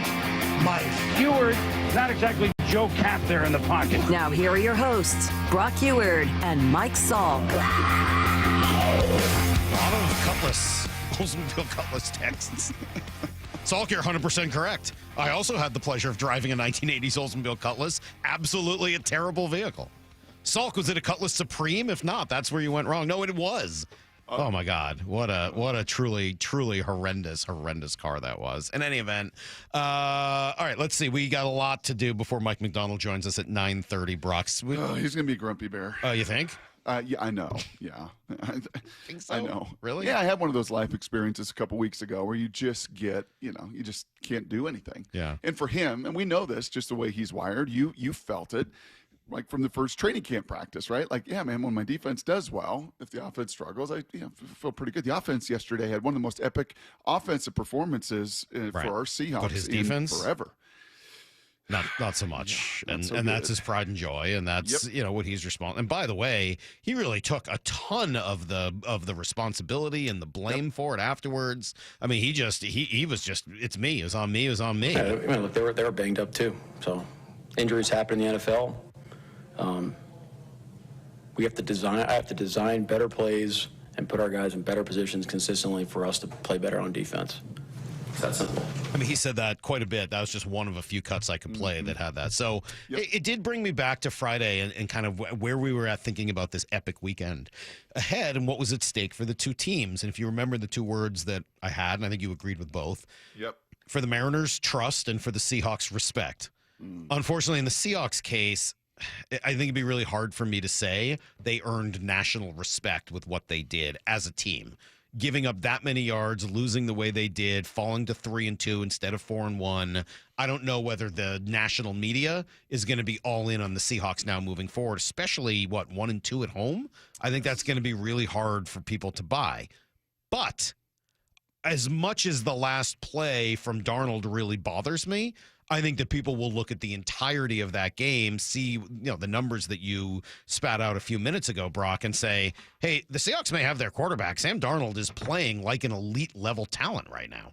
Sure is. Second year in a row. Yeah, and didn't have many games even like this one in Minnesota. Now he's had two of them. He's had 2 games this year with a QBR above 95. I mean, that is nearly impossible to do. A QBR, again, it's kind of like WRC plus, right? If you got a QBR in the 60s, like you're playing winning football. And he's much higher than that. He's number 2 in all the NFL now, only behind, of course, Daniel Jones. Sam Darnold, Daniel Jones, everybody's front runners. Everyone's tier 1 quarterbacks through 5 weeks are atop the whole NFL. But the rest of the numbers, 73% completion. There was no sacks yesterday. 9 touchdowns to 3 picks on the year. Like and it's not even the numbers. Your eyes see it. He plays confident. He delivers the ball, and you're excited. Oh, man, I can't wait. He throws that deep ball, and you're like, oh, can't wait to see what's on the other end of it. Oh, there's JSN for 50-something again. There's JSN for, what did he have yesterday? Another amazing day for him, 8 for 132 and a touchdown. So, yeah, there was certainly some respect gained for Sam. You better put some respect on his name, this receiver crew name, this offense's name. But overall, to lose at home to an NFC opponent that was down more guys than it's going to be real hard to make that argument that you earned a lot of respect with what you did yesterday. As for the Mariners, what was at stake? I said trust. Trust of the fan base, right? The Mariners have asked for us to trust them over and over. Could they deliver in a big moment where if they had been swept over the weekend, Brock, I think it was going to be really hard for Mariner fans to come back and trust them again. Hey, I know you've been here like, oh, we're different this time. Well, it doesn't look any different. It looks like you just got swept at home in the postseason. Well, instead, I think they absolutely earned that trust. Regardless, they didn't win them both games. I know that. But I would say the way that they handled the weekend, the way they played in general, I would say that earned absolute trust of this fan base. It wasn't perfect, as I've said now a couple of times today, and there were issues throughout both games. That's postseason baseball. It's not going to be perfect. What the Blue Jays did to the Yankees this weekend is exceedingly rare. But you got to believe that what you saw this year and in September was real now, right?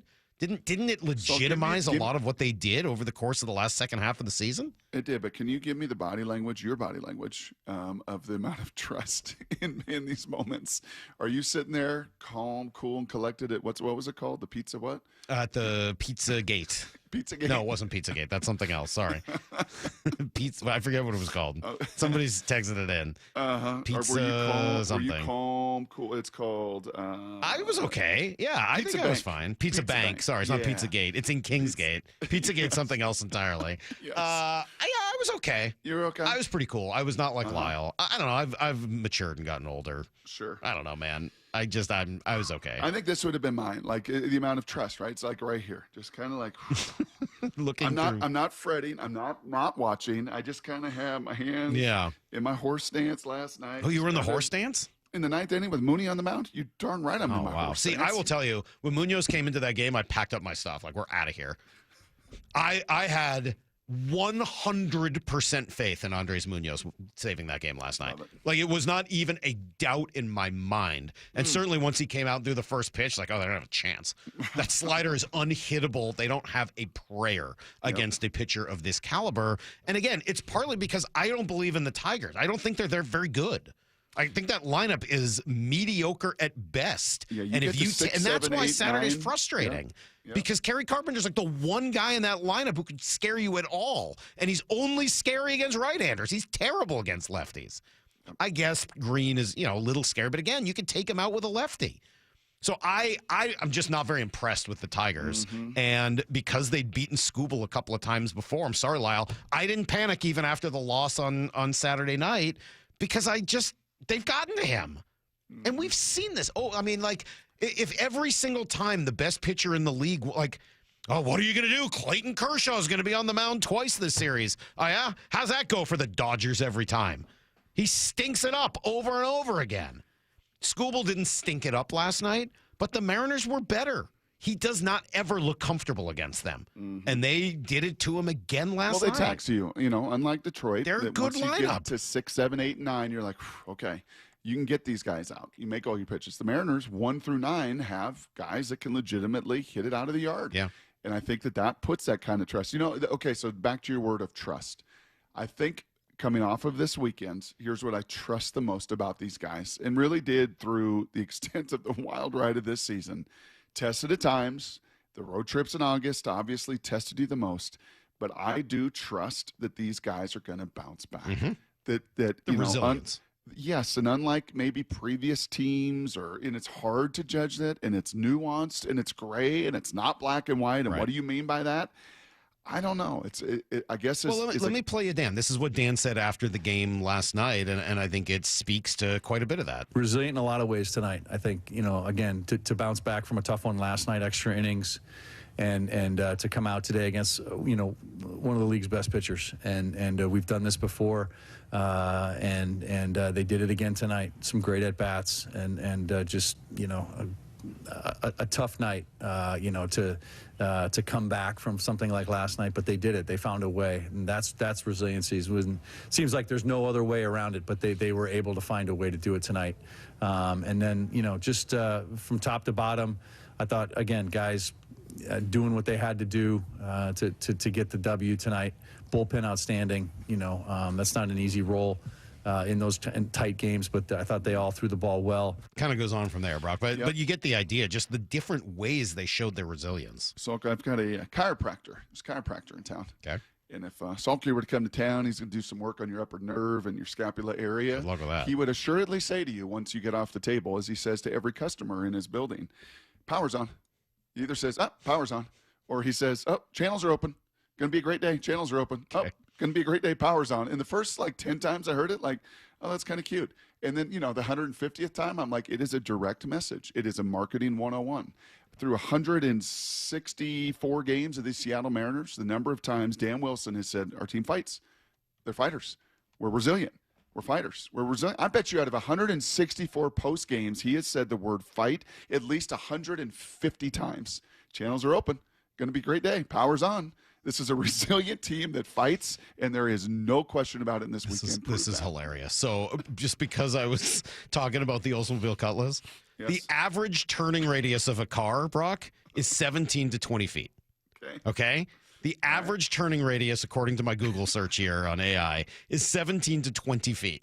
Okay. The average turning radius of an Oldsmobile Cutlass, for example, the 1992 model, was 40 feet. It was more than double the average of a turn. I always thought it was maybe in my own brain and oh no. Oh, no. It had the worst turning radius maybe ever of any vehicle. Oh, my God, that is so funny. Thank you for whoever sent that in. I'm glad I looked it up. 40 feet on the 1992 Cutlass Supreme. I think mine was a little earlier than that, but I can't imagine the difference was too significant. All right, let's come back. We'll give you guys everything you need to know. We got takeaways from the whole weekend coming up at 8:30. We got Mike Macdonald at 9:30. Don't go anywhere. It's Brock and Salk on Seattle Sports and the Seattle Sports YouTube page as well. This is where the baseball playoffs live. This team is fired up. The fans here at T-Mobile Park are fired up. The conversation. This is the playoffs, the series we've all been talking about and pointing to. The anticipation. This is why you watch baseball. And where you hear your American League West champion Mariners in the postseason. It is gone! Jorge Polanco! Seattle Sports playoff coverage is presented by Honey Bucket on 710 and the Seattle Sports app. Oh, the fall, the fall, the fall. Even a colorblind guy loves to see the color of the leaves changing. Playoff baseball's in the air. There's such a great time. Football's in full swing, but it's also time to reset your workouts on new stuff. And Top Fitness got some great deals going on right now. Hey, Brock Heward here. And working out, I've told you guys this for years, working out in your own home gym is the very best. And from flooring to everything that goes in that home gym, treadmills, elliptical, strength training systems, Top Fitness provides it all. They represent the very best brands available, like Washington's own Precor, the company that created the elliptical, and Inspire Fitness, the leader in strength training machines, along with many others. Give Top Fitness your room dimensions, your garage, that extra room, and they'll do a complete fitness room design. And right now, you can get 0% interest financing, and mention you heard it from me, and there's another $100 off any new treadmill or home gym. It's no secret why everyone from personal trainers to pro athletes love Top Fitness. They got locations in Tukwila, Linwood, and Bellevue, or visit topfitness.com for more info. That's Top Fitness, your best place for home fitness equipment.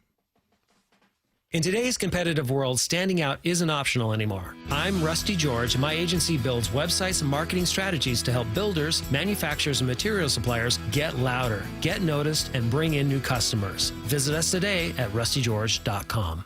Cancer impacts so many families, including mine. Former Washington Husky Mario Bailey here. My mother was treated for cancer at UW Medicine. As devastating as cancer is, there is hope, because the Cancer Vaccine Institute is developing vaccines to treat and prevent the deadliest cancers. Patients who received vaccines over 20 years ago are still alive today. Please join me and make a donation to the Cancer Vaccine Institute at local Safeway stores. Learn more at uwcvi.org. Are you road trip ready? Bucky's Complete Auto Repair will make your car safe and dependable with expert service and old-fashioned care. Brakes, oil change, factory service, and more. No appointment needed, and yes, friendly financing is available. Bucky's.com. I'm home. Hey, Mom, before you ask, I've done my homework and the dishwasher's unloaded. Nice. Hey, can you... Hey, hon, yes, I've got the finale ready to play. Here's your wine. Wow. Isn't it nice not having to ask? We think so. That's why if there's a network interruption, AT&T will proactively credit you for a full day of service. Guaranteed. Credit for fiber downtime lasting 20 minutes or more, or for wireless downtime lasting 60 minutes or more caused by a single incident impacting 10 or more towers. Restrictions and exclusions apply. See att.com/guarantee for details. Hey, fans! Welcome back to Fansville's Cheers and Tears. Oh. Okay, so like everybody deals with losing, right? To a rival on a last-second field goal. Whatever, it's fine. I'm totally fine. But I cope with losing with an ice-cold Dr. Pepper. Those 23 flavors are like so delicious. They totally wash away the pain of your college football team taking a big fat L. College football. It's a pepper thing. When the heat's in 11, cool AC would be heaven. Dayandnight.net. It's the final month to save 30% off an air conditioner or heat pump while supplies last at Day and Night. Hi, I'm Bruce with Day and Night Plumbing and Heating. Call us about installing a high-efficiency cooling system or servicing your existing one so you're cool when you need it. Save 30% off an air conditioner or heat pump, plus no payments or interest for a year OAC. Call for details. Dayandnight.net. The home of the Seahawks, Seattle Sports. Touchdown! Seahawks! Ken Walker III! Get everything Seahawks at seattlesports.com. Free consultations, no fee guarantees, 5-star reviews. J.P. Pendergast with Pendergast Law explains the importance of going beyond these familiar offerings. Accident victims want an attorney, Tom, that satisfies their needs. Someone who handles those needs with the highest degree of care. Pendergast Law offers the no-fee guarantees and free consultations, but these only scratch the surface. Okay, explain more. We make sure that every member of our team is genuinely passionate about helping others. Customer service and communication are our top priority. It's how we take care of our clients so they always feel one step ahead of the insurance companies.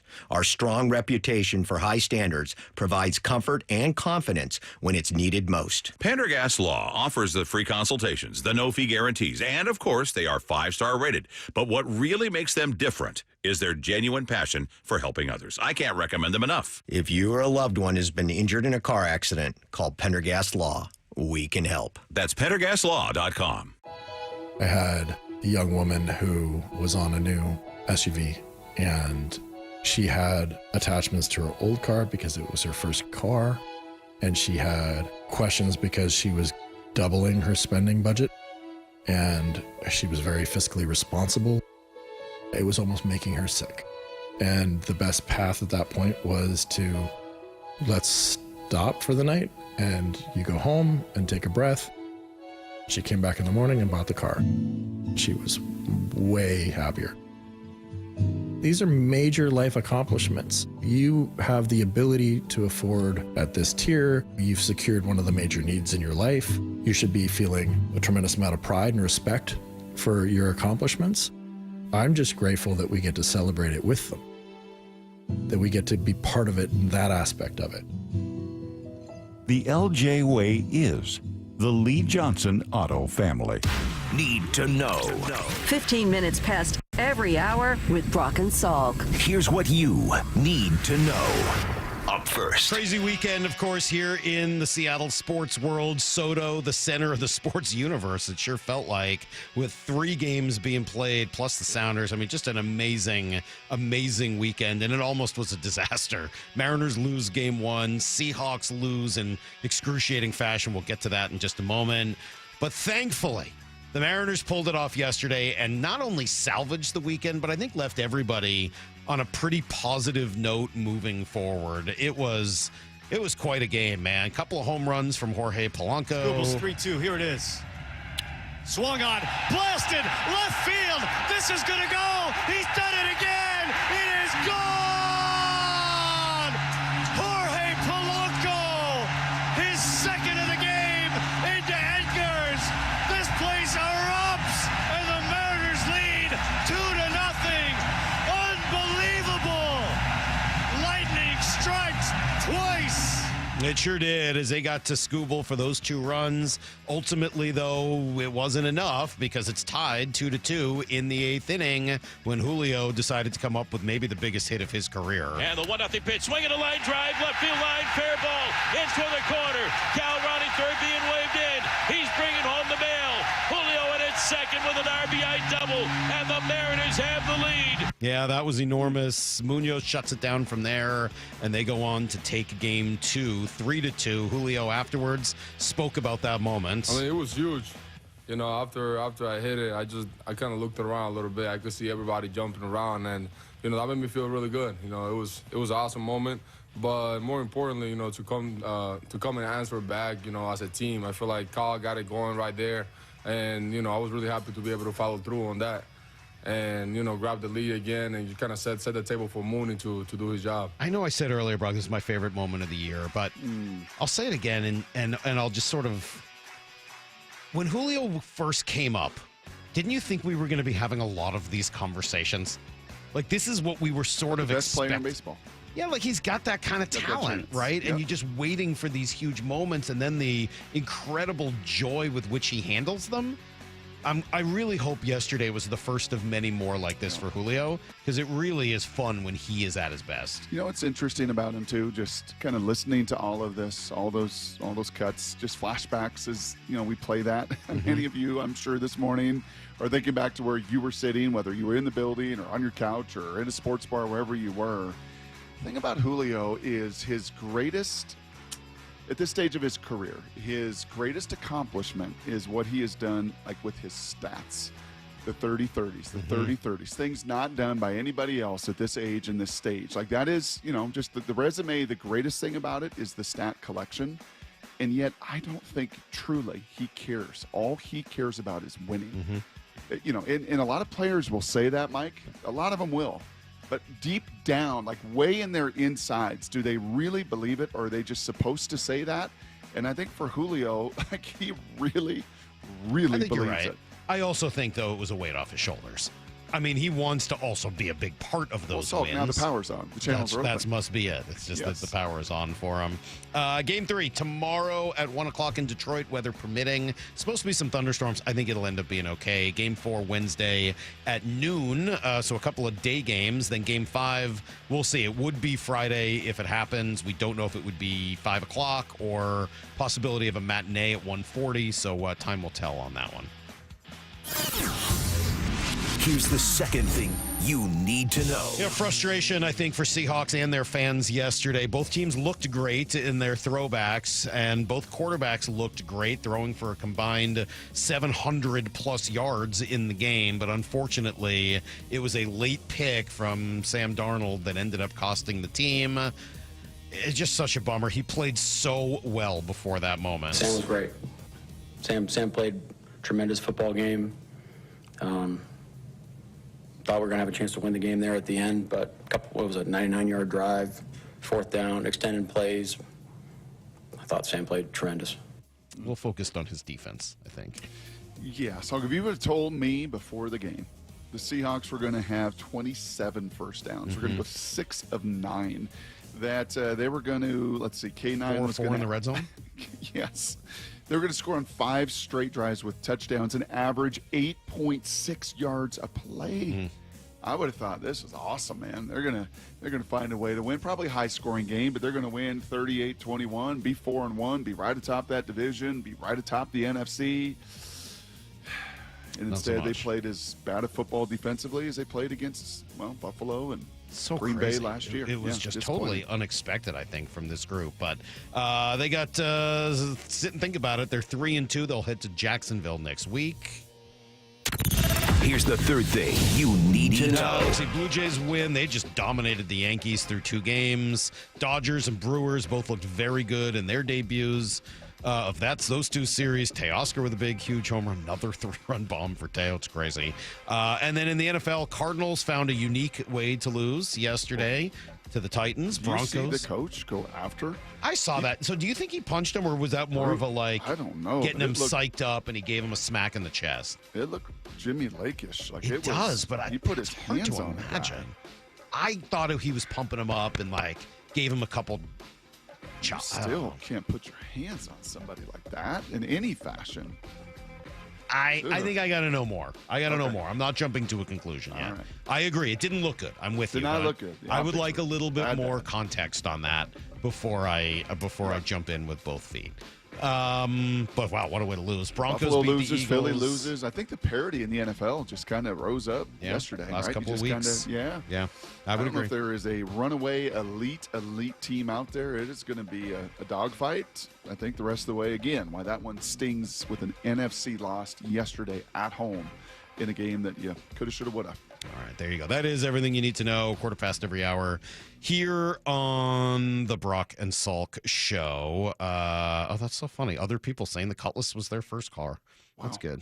a lot of Cutlass fans out there. Of every Monday of the Brock and Salk show, following a playoff victory, the first in 25 years. Apparently, it's not even really a Cutlass. That's not even what that thing is called. A lot of people saying that's not a Cutlass, that it's too short to be a Cutlass, and that Lefko got it wrong in calling it a Cutlass. So, Brock, I think we better get out of the naming and defining swords business, and instead we'll come back with some significant takeaways from the whole weekend. Seahawks, Mariners, and more next on Brock and Salk. This is where the baseball playoffs live. This team is fired up. The fans here at T-Mobile Park are fired up. The conversation. This is the playoffs, the series we've all been talking about and pointing to. The anticipation. This is why you watch baseball. And where you hear your American League West champion Mariners in the postseason. It is gone! Jorge Polanco! Seattle Sports Playoff coverage is presented by Honey Bucket on 710 and the Seattle Sports app. Yeah, this is definitely the time of year as it's starting to get a lot colder, especially at night, that you want to make sure you get Crawl Pros out to look through your attic and crawl space. Make sure you've got enough insulations. Not only do you not want to be cold at night, you don't want to be spending a whole lot of extra money on energy bills. Well, you don't have to. If you're a PSC customer and your home was built before 1990, you could qualify to receive a rebate on up to 95% of the cost to properly insulate your crawl space and attic. Yeah, 95% is a lot. But here's the deal. You got to act right now, because a lot of these rebates end at the end of this year, which is only, 2.5, 3 months away? Including federal incentives, which do end at the end of the year. So call Crawl Pros. Let them come out and check the house and make sure it's all properly insulated before it starts getting any colder. If you're worried about critters, mold, water damage, insulation, anything else related to your crawl space or attic, you know to call Crawl Pros or go to crawlpros.com. As a fan, you know all the important sports cliches. And when you save money by bundling your home and auto with Progressive, you can get out there and give it 110%, even though that's mathematically impossible. And remember, failure is not an option. Well, it's always an option, just not a good one. But you're not worried because you've got ice in your veins. You're on fire. How can both of those things be true at the same time? Well, that's between you and your doctor. So get out there and leave it all on the field. Leave what? Who cares? Just leave it and save with a bundle from Progressive. Progressive Casualty Insurance Company affiliates and other insurers. Not available in all states or situations. Confidence is knowing you're ready to handle whatever comes your way. That's what it feels like to take on your workday with Cintas.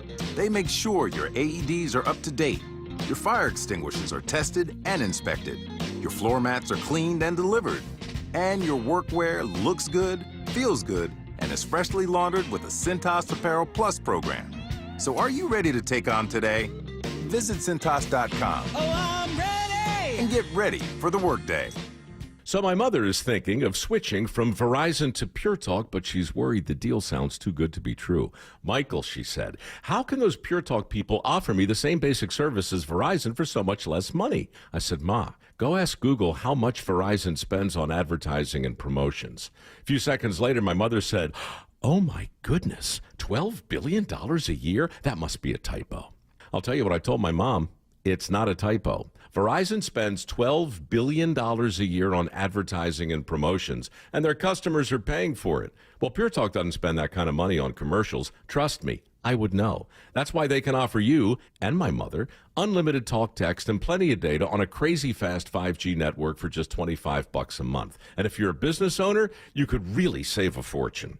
Dial pound 250, say the words Mike Rowe, and you'll get an additional 50% off your first month. That's pound 250 Mike Rowe. Pure Talk. Everything you need and nothing you don't. Bonneville International radio station contests are open to participants 18 years of age or older that are residents of Washington State unless otherwise specified. Employees or agents of the station, Bonneville International Corporation, other area radio stations, or any entity associated with the contests are not eligible to win unless the station otherwise specifies at its own discretion. Persons who have won in the last 60 days from a station contest or event may not be eligible. Full general contest rules are available on seattlesports.com or in person at the station during regular business hours. The home of your American League West champion Mariners, Seattle Sports.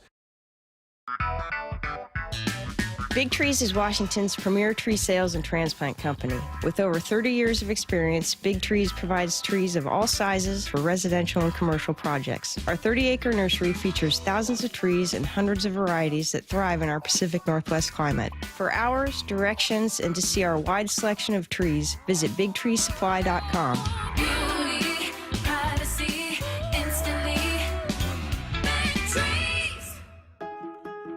Rick Riz here with Keith Dashafee, a local owner of Pella Windows and Doors of Western Washington. With your help and the Improve Your Play program, Pella has chosen a local youth athletic program to receive a $5,000 grant. Keith, who's the lucky winner this week? Rick, we could not be more excited to announce Mount Baker Youth Baseball as one of 2 winners of this $5,000 grant. Thanks to Pella Windows and Doors of Western Washington for helping our local youth thrive. Happy 40th birthday to us at Pacific Power Batteries. Since 1985, we've learned that our customers seem to appreciate product knowledge and helpful advice about anything battery related. At Pacific Power Batteries, we like to sponsor smaller community causes and teams because they have a real community connection, sort of like a battery to a starter. Does that make sense? I'm Steve Alman, and all of us hope to connect with you soon at one of our Pacific Power Batteries stores. Is your car road trip ready? Don't get stranded. Get to Bucky's Complete Auto Repair. Bucky's has been preparing cars, trucks, and SUVs for safe, worry-free travel for over 50 years. We take care of your car with experience and good old-fashioned customer service. For all your oil changes, brakes, AC charging, and factory maintenance, choose Bucky's. No appointment needed, and yes, friendly financing is available. Visit Bucky's.com. Bucky's, where your car feels right at home. From the Quantum Fiber Studio, you're listening to Brock and Salk. Weekdays 6 to 10. On Seattle Sports and 97.3 FM HD2. All right, we're going to rotate through. We've got takeaways from all four of us today from a very busy weekend in Seattle sports. Seahawks, Mariners, and more. We're going to get through these as quick as possible. Let's give you some takeaways.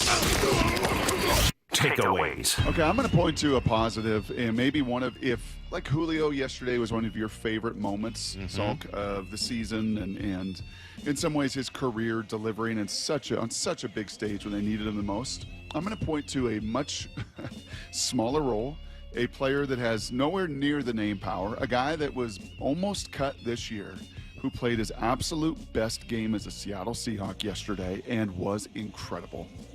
And his name is Derek Young. Kickoff return after kickoff return. Kickoff cover after kickoff cover. Pass play of 39 yards, shielding the defender with his body. Like the most unsung guy. And there were some individual, like tremendous efforts like Derek Young. A.J. Barner, a career day. He had a really good day. Oh my gosh. JSN, once again, looking like one of the best receivers in all of the NFL. K9, unbelievably explosive. Like so many great individual efforts. But to me, I just wanted to spotlight a guy that for 3 years has toiled. He's been injured. He's been in practice squad. He's been on the roster. He doesn't have a role. He's got all these other guys. And yet, when his number was called yesterday, the dude played his absolute best game of the season. Takeaways. What's up with Jay Buhner? I'm concerned about our guy. What? He bounced that pitch. First pitch yesterday, he bounces it? I have some serious concerns about our friend Jay. First, he said he wouldn't come out and play in that scrimmage. He was afraid to go out like itchy, as he calls him, and play right field. field. He'll be playing the violin on his hammy. I'm just saying, well, I think he has a little hammy problem because that was not good yesterday. Itchy's out there throwing 95 miles an hour for his first pitch. Jay can't even reach the mound.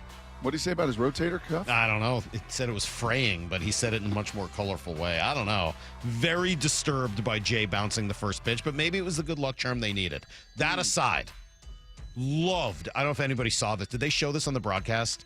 Trent Thornton firing up the crowd before the game? Hilariously funny. He came out to do the play ball instead of a little kid. It was Trent Thornton with his glasses and on his little one-legged scooter going play ball, like getting the crowd all excited while all of his bullpen mates were just laughing at him. It was so funny. Like, you know, everywhere they go, they bring the Trent Thornton jersey, right? And they put it up in the... They were all just dying laughing at him, which I thought was super fun. And it kind of loosened up the whole crowd a little bit after, you know, the bummer of the night before, the Seahawks loss. It kind of took some of the sting out of it. And the last one that I just really thought it was cool seeing Luke come out on Saturday night. Not just that he threw out the first pitch. That was fine. I mean, more than fine. It was great. But the fact that Dan went out to catch it for him... I'm going to guess, and I don't know, I would bet that was pretty meaningful to both of those two guys. I thought that was cool. Takeaways. Andres Munoz is the man. It's kind of a man, yeah. Coming in and pitching 2-1-2-3 innings Saturday, catching that scary comebacker, and then coming out Sunday to pitch another 3-up, 3-down inning to get the win was huge. He also has, I think, one of the best intros at the ballpark when they like start lowering and flashing the lights and the sirens. I was pretty confused when I heard this on Saturday to start it, or something along those lines. But I guess they're doing a shout out to his cat Matilda. Sure. I just love it all. Wow. That's funny. Go Matilda. Now, they don't let Matilda and Tucker near each other, do they? Those two have to stay away from each other. What's amazing about him, too, and again, Grandma Peg loves him. And it was fun watching the game with my mom and dad last night and telling his story. And what a gentle giant. Because you would think, right? He looks like a WWE wrestler with curls. He plays with the hair. He's got the big thighs. He throws 100 miles an hour. He breathes fire. Right. Hey, can I read you a text message along those lines that we got? And then you talk to him. Oh, my God. He is Delightful. guy. Yeah, let me read this. Comes from 360.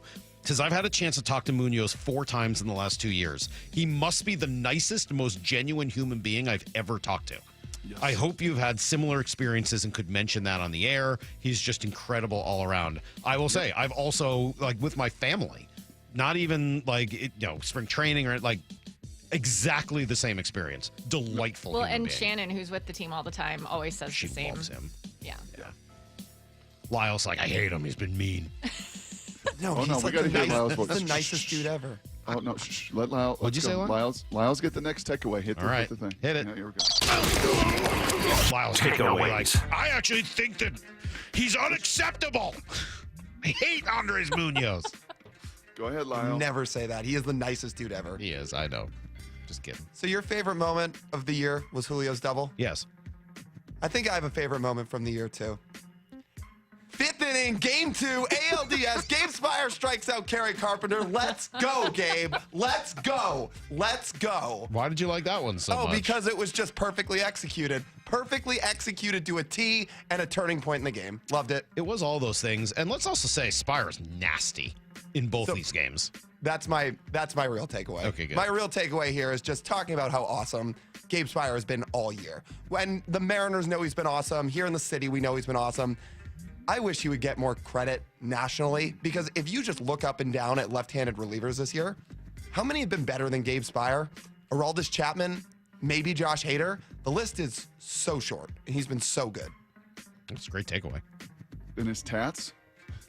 He's got very unique tats. He does. Better than Felix. Yeah, Gabe doesn't have any on his neck. None of them look like a part of the female anatomy, which is a huge plus for him also. Push. Takeaways.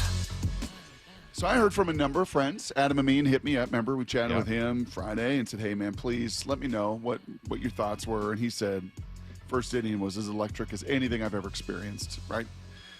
But the apprehension was real. I heard from a lot of friends who were at that game Saturday. Yeah. One of which wanted me to tweet something about that, like, come on. That apprehension and the beautiful thing about television and broadcasting these games is they are so good at finding that apprehension throughout the ballpark.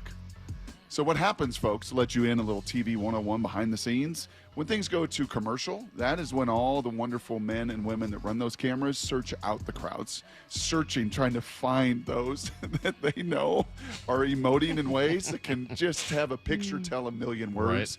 Right. And there was some significant nervous energy and apprehension, right?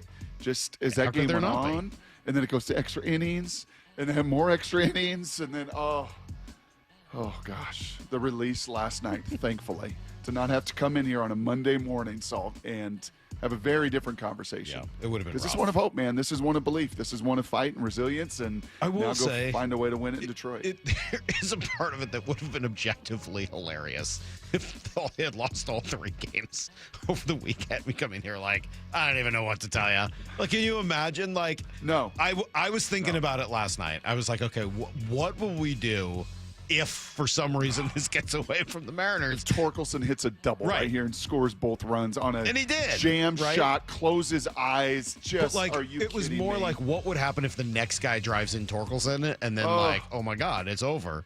I was like, I think I would have come in today, honestly, and been like, I don't even know what to say anymore. Like, I all you could do is laugh. Pain.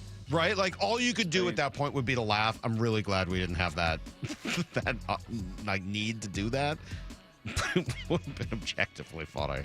I was talking to Stacy about it. She's like, no, it really wouldn't be. No, it would not have been so. It would have been like, you know what I got to do, though, yesterday? I got to funny. really show off a true dad skill.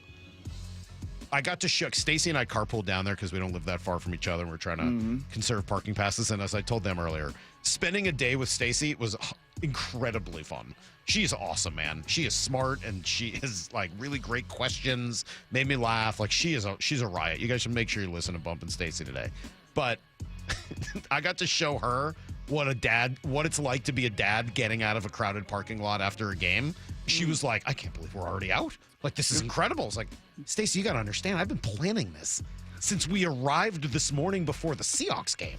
Like, everything about where we parked, how we did it. Like, I've been working on this since 9:30 this morning. Stacey, have you not watched the Progressive Insurance commercials? Right. That's got to be a Progressive Insurance thing. Just, it's not that I needed to leave early or anything, but like planning the escape early.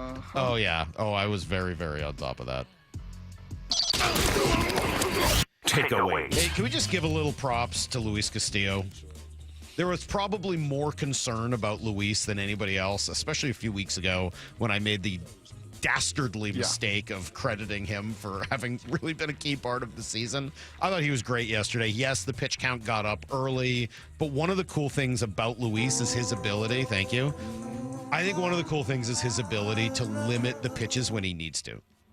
Does that make sense?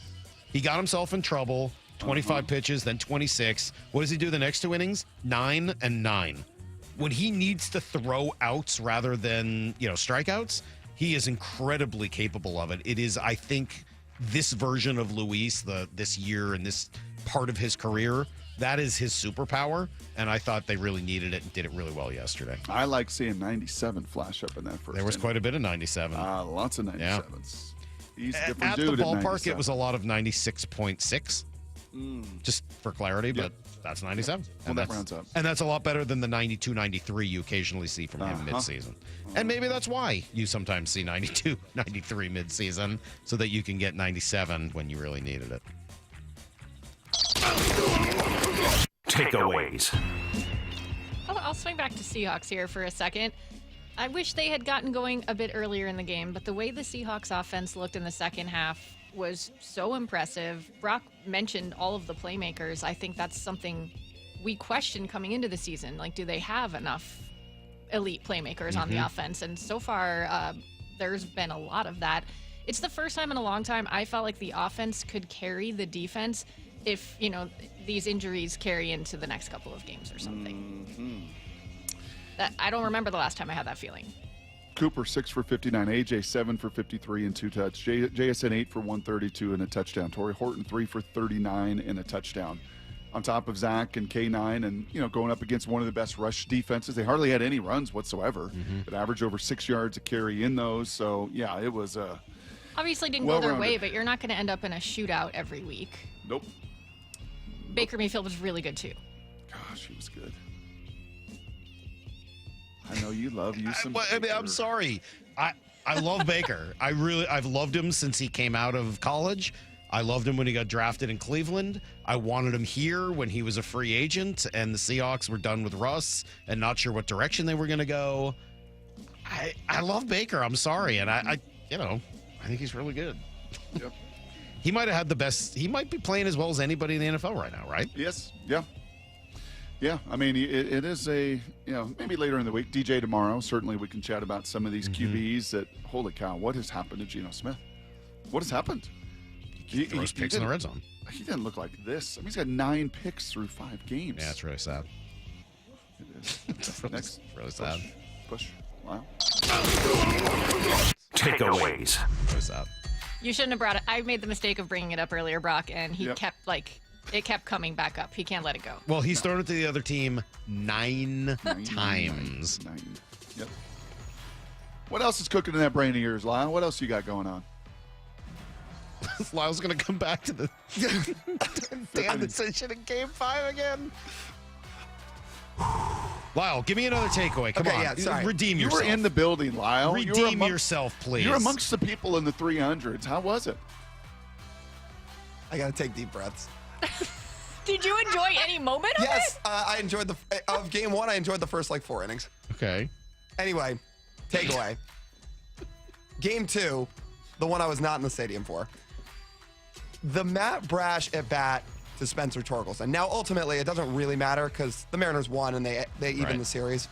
Was anybody a little surprised he went away from the slider and threw him the fastball? Because Torque was not on those sliders. I don't know that I could give you a good answer. I was in the Ox box, which is essentially the old Hit It Here cafe. So I could not see pitch shape or what. I was not capable of answering that. Was it command? I think of it was the fastball versus the slider. Yeah, just kind of the lack of at times with the slider. Yes. Okay. So you feel like he felt like just more comfortable going with the fastball. I don't know. I would guess that's what Cal must have felt. I don't have an answer for you on this one, Lyle. Stacy asked me yesterday. I thought it was a really interesting question that I am not equipped to answer. What makes a good pitch caller as a catcher? And I said I honestly just don't know. I don't know that I've never played the game at a high enough level to be able to really comment on that. So I don't know why he went with one pitch over another. I feel like that kind of goes beyond what we're capable of discerning from where we're at. I think we know that the pitchers trust Cal, and because of that, I assume he's a good pitch caller. You ever sat next to an old catcher, Salk? I have. Yeah, I've told that story. Yes, yeah. It's different. Sitting next to Bill Hasselman. What they see and what they feel and what they react to is next level. They were certainly surprised on the broadcast that he threw that. They made a kind of big deal out of it. I'm not saying it wasn't a bad call. It may very well have been. I just don't feel comfortable ever jumping in on that. It does not seem like something I understand. All right. Next question. I don't know for sure either. That's why I'm asking. No, it's a good question. I'm asking the question. Yeah, it's a fair question. Takeaways. Big grumper. Yeah. Yeah. Where are you going with this? I don't know. I don't know whether you are. I don't know where you are either. I don't know. Is today the day that they're hopefully going to I got to assume they're going to induce, right? I would hope they would induce last night. And I would assume there's going to be a private plane for him, right? Like, there's no way he's flying commercial down in there. Like, no. I got to imagine there's a private plane involved, and he gets down there. He's able to do the birth today, and then he's at Comerica Park. I've never had a baby before, but doesn't it depend on if you're already close or not? Like, what if she's just running late? Sometimes babies are late. Like, what if she's not close enough to induce? True. That's true, too. We don't know. We don't know this situation. No. Or don't you bring science into this. No. How dare you? I mean, hopefully, she's almost ready, and they can just, that can happen. So you had 2, Salky. I had 3. Obviously, this is a fascinating conversation that could go a multitude of different directions, right? With fans and with people and with moms and, I mean, wives, all of them. I do wonder, like, for some, did that really weigh on him over this weekend? That was not the Josh Naylor that we had largely seen. Yeah, it didn't really Especially grind out home. at bats, made an error in the at first base, which cost him. Yeah, let's just say I got a little eye on that one. I think that's fair. I mean, and by the way, you don't know what health problems come up at this. I don't know anything about it. I mean, Heather, and some it really impacts, with Avery some was it stresses. And, she was in the hospital for a couple of weeks, or a week, I think, leading up to Avery because of growth restriction, and they thought it was bed rest was the best thing. So you just don't know what's going on. Nope. And that may also affect his decision making on whether he needs to be there or not be there. So I'm not going to comment. I don't know enough about it, but it would just be such a huge bummer to not have him available. The fact because is, just such a good player and part of the team. Correct. There's a lot of different storylines you could take, but the fact is, it is hanging over him. Right. And that's a real life thing. Absolutely. Like, we get so enamored with this and want just so much, but he's a human being, and he's going to be welcoming his first child in the world. And it's a big deal. Takeaways. Are we back to me? Yeah. I can go. You want me to go again? Yeah, give me a Seahawks one, Brock. Their end of first half and beginning of second half was as textbook as it gets, and I thought that is going to be the reason great, right wasn't there. it? You talk about the middle 8. 2-for-1. You talk about taking a drive all the way down and scoring in the absolute dot with seconds to go before the half, and then you come out of the half and you have one of the most precise, detailed, unbelievable drives to put 14 on the board in a game that for the first 26 minutes was all Tampa Bay, and it's 13-0, and you miss a field goal and you turn it over, and all of a sudden you took those 8 minutes, the middle 4 or middle 8 or whatever it was, and you totally flipped it and you're up 14-13. I thought they were going to ride. I thought they were going to get a turnover. I thought there was going to be a sack fumble. I thought you were going to weather all the injuries and just find a way to, again, get to 4-1, and instead Tampa did whatever they wanted all the way throughout that game until the very, very end. All right, hit that thing. Let's dig into this, Brock. We got 5 minutes. Takeaways. You can't throw a pick on the final drive. I'm sorry, man. I understand where you're coming from and all of the great things Darnold did yesterday, and I'm not taking away from any of them, but I think I've been pretty clear in 17 years of doing the show, 16 and a half, that I judge quarterbacks based on what happens in the final drive. And NFL games tend to come down to it. Yesterday's game was a shootout game, and he was a big part of the reason for that. He gets credit for that. It doesn't take away the credit. But I'm sorry, you have to convert. Can I hear that cut from him again talking about? Yeah, I got two cuts. I've got two cuts on it. Here is, give me one sec. Here is Sam Darnold, first taking responsibility. The last turnover, definitely, on me. I was just trying to throw it away. I think it might have deflected off a helmet. Once I saw I was going to be hot to my left, I just tried to throw it away. And so I think it deflected off of somebody's helmet. But yeah, at the end of the day, I got to protect the football in that situation and can't give him a short field to put the game away like that. And then he described what he could have done differently. I felt like I could have, changed the protection and just, been aware of if they're, bringing it to the other side. I had a good answer to that side, and I think Torrey was open as well on the right side. So I just got to be a lot better there pre-snap and, leave it at that.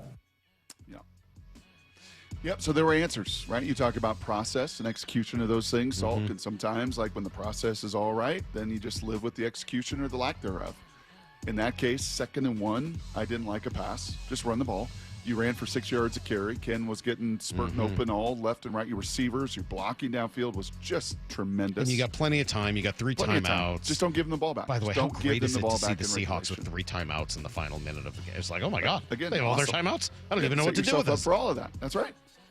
And, and, But you can't throw a pick there, man. I'm sorry. I don't care what the play call is. You can't throw a pick. You just can't. And he signs a check. He signs a check. He knows it. He takes total responsibility. That was not a Geno Smith, I'm a thumb guy, it's on me. That's great detail there. Yeah, I would agree. Even more of the process that he could have done better. Yep. Yeah, here's And it what just I sucks. needed to do. Here's why I could have been different. And it does stink. And I, believe me, don't want to come in here and be like, I can't believe Sam Darnold blew the game and this and that. And it's not that conversation. But I think you know how I feel about this. You have to deliver in those moments. Games all take on their own unique style. Why was I upset on Saturday with the decisions made in the 5th? Because that was always going to be a close, low-scoring game. Why am I upset? Because that's a high-scoring game that's going to finish in the high 20s and 30s, and you've got to execute on the final drive because that's what it comes down to. That's the game in the NFL, is executing in the final minute. You got to do it. And, of course, camera's got to show him. And I'm like, pan to Nehemiah Pritchett, please. I know. Please You were pan so to mad him. yesterday. So You didn't get as mad at my take as I thought you were going to today. You maybe saw the light between yesterday and today. Oh, You realized I was right. My aorta was pulsing. Justin Barnes wanted me to do a post-game video. I couldn't do it. I was so mad. I was sitting at T-Mobile in the press room with, I'm sorry, with Justin Barnes. I couldn't do it. I couldn't Mike do it. Lefko, and Trevor. And we were just totally, I was just tweaking Brock. Like, I don't know, man. Like going back and like every time. It's so funny. Sorry, Brock. That's takeaways from today. Great stuff, everybody. Maura, Lyle, mostly Maura. Great job there. Lyle, I appreciate your attempt. Your the Cheshire cat grin he's got right now is so funny. What did he text back to us that this is how Gen Z fans? Yeah. What did you say? Salk and I just cannot comprehend the mind of a Gen Z fan. Is that true? Which, by the way, is also like the most hilarious, myopic thing I've ever heard. It's not about your generation. It's about your age. If that makes sense. Okay. Every generation has felt that level of passion. You're just too young to have gotten over it. If that makes sense. Or we get older and we just don't have the energy to put into it anymore. Exactly. Yeah. Like I believe me, I've been that upset. I wish you could have seen me, Lyle. The day in 2003, I flew myself up from LA to Oakland to watch game 1 of the 03 ALDS between the Red Sox and A's, where Grady Little made 7 of the most inexplicably horrific move you've ever seen, ending in a walk-off safety squeeze bunt. God. I cannot repeat here on the air the things I was screaming walking through the Coliseum parking lot afterwards about Grady Little and things I wanted done to him. So believe me, it's not generational. It's just age. And I was almost exactly your age in 2003, 25. So, all right, there you go. We'll come right back, talk through a little bit more of what we saw this weekend. Mike Macdonald to join us at 9:30. It's Brock and Salk and Lyle and Maura on Seattle Sports on 710seattlesports.com. Hawks Live. Touchdown! Presented by the Dining District at the Bellevue Collection. Thursday nights from 7 to 9 p.m. Live from Bellevue Square's center court. Come on by and join hosts Michael Bumpus and Paul Moyer and a different Seahawks player every week. This should be fun. Hawks Live. Thursday nights from 7 to 9 p.m. Exclusively on the home of the Seahawks. Seattle Sports on 710 and the Seattle Sports app. Seaport Airlines. Don't let a government shutdown ground your business travel. Seaport Airlines flies TSA free with service between Portland Business Aviation and Seattle's Boeing Field. No delays, no stress. Book today at flyseaportair.com. Comcast Business can help turn your small business into a connected, secure, modern business. It's how restaurants become reliably up and running neighborhood favorites. How healthcare offices become the data protecting caregivers that we all depend on. And how wealth management firms become cyber-securing guardians of your information. With reliable connectivity, enhanced cybersecurity, and Wi-Fi backup, your business can stay connected and get threat-ready with Comcast Business, powering possibilities. Now through November 16th, new Comcast Business customers can get started with 150 megabit internet plus security for $59.99 a month for 12 months with a 2-year agreement. Plus, ask how to get a $500 prepaid card on a qualifying gig package. Call today. Restrictions apply. Requires enrollment in paperless billing and auto pay with bank account. Early termination fee applies. Equipment, taxes, and fees extra. Everyone wants to get the best deal they can when they buy a car. What about when you want to sell your car, though? Of course, you want to get the most money possible, but how can you get the most you can without trying to sell it yourself? Stacey Rost here, and that's where my friends at Wayscar Ford in Auburn step in. Not only will they buy your car today, but that's just the beginning. Once they resell your old car, they send you another check for 50% of the profit of the sale of your old car. They've already given back over $800,000 to their customers. You can go to the website to see pictures of giant checks for yourself. It's such a great offer, and I know exactly what you're wondering right now. How are they able to do it? It's not a consignment because you get paid for your car right away. Wayscar Ford pays you right up front. They buy your car for fair market value. No more insurance, no more maintenance, no more storage, no more headaches. Then they pay you half the profit when they resell your car. It's just that simple. Get the most money possible for your old car at Wayscar Ford Isuzu in Auburn and let them do the work. WayscarFord.com. That's wayscarford.com. How can you free your team from time-consuming office tasks? Amazon Business. Smart business buying tools enable buyers to find and purchase items fast so they can focus on strategy and growth. Free up your teams and focus on your future. Learn more at amazonbusiness.com. Let's go! You still got it, but your immune system weakens as you age, making it harder to fight flu, pneumococcal pneumonia, RSV, and COVID-19. Ask your doctor or pharmacist which vaccines you need. Sponsored by Pfizer. This message comes from Viking, committed to exploring the world in comfort. Journey through the heart of Europe on an elegant Viking longship with thoughtful service, destination-focused dining, and cultural enrichment on board and on shore. With small ships that bring travelers closer to the destination, there's more time to explore. And every Viking voyage is all-inclusive, with no children and no casinos. Discover more at Viking.com. Are your investment dollars working as hard as they should be? You've spent years building your future. Don't let outdated advice put it at risk. Hi, I'm Jeff Jr., founder of Trajan Wealth. We're a veteran-owned firm proud to bring a new standard of financial care to the Seattle area. Our nationally recognized advisors are fiduciaries, ethically bound to put your interests first. That's the highest standard of care in the industry. As a privately held company, we answer to you, our valued clients, not shareholders. For households with $500,000 or more, let us build you a customized plan. From Bellevue to Tacoma, get advice you can count on. It's time to take a fresh look at your financial plan. Call Trajan Wealth, 206-466-3300. That's 206-466-3300. Trajan Wealth. Plan smarter, dream bigger. Advisory services offered through Trajan Wealth, LLC, an SEC-registered investment advisor. At O'Neill Plumbing, we don't just promise to get the job done, we back it up. No travel charge, no show-up fee, no overinflated pricing, and no out-of-town owners. Just clean, fast, and professional each and every day. O'Neill Plumbing. Lowe's knows pros want more. Join My Lowe's Pro Rewards for free to get $20 off your first qualifying purchase of $100 or more just for signing up. Plus, enjoy free standard shipping and more ways to save on your next job. Lowe's, we help, you save.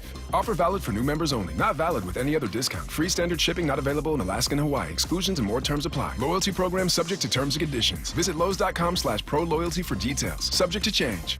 Baseball's postseason is here. Seattle Sports Playoff coverage is presented by Honey Bucket, 710 KIRO AM Seattle and KIRO FM HD2 Tacoma. Give me a freaking auto! From the Quantum Fiber Studio, this is Brock and Salk on Seattle Sports. Brock Ewert is my hero. Jay Buhner just punched me in the kidney. We're going to accuse you of minute. Doesn't really work that way, Sherm. This is a show that has my name on it. It kind of does, though. Now here are your hosts, Brock Ewert and Mike Salk. All right, Mike Macdonald coming up, Brock, at 9:30. We'll talk to the coach and see where they're headed now. Also, want to mention it's a Reaction Monday powered by the Snoqualmie Casino and Hotel. Jeff Passan should join us tomorrow. I'm working on Tom Verducci to join us tomorrow as well, as he was. And DJ? And DJ. Yeah, I know. If we only do Verducci, if we can do it early. And then if not, I'll try and do it for Wednesday. But I'm trying to get Tom to come on the show. I saw him yesterday over at the ballpark and chatted with him about that. So we're just going to work through some timing. If we're going to talk about the weekend, I feel like we've got to go back, and we did this earlier. You hit on a little bit of trust and respect and those things. But can we go back to all the conversation we had, even with Jeff Passan, leading up to the roster and the decisions they made for the roster, the decisions they made with their starting pitchers, and kind of talk and walk through, as you understand it, those decisions then, and then how you felt like they played out over the course of the weekend. So obviously the first one is no Bryan Woo. That's obviously just I mean, we all kind of felt that on Friday, right? We were talking about it, like, geez, don't like the way he sounds. Yes. So I don't think any of us could have been that surprised when he did not appear on the ALDS roster. What do you do instead? You do exactly what you expected them to do. Nothing, really, right? Just go with 12 pitchers, which is what they did. And I have zero problems with that. I don't know what other pitcher you wanted on the roster. Was there one?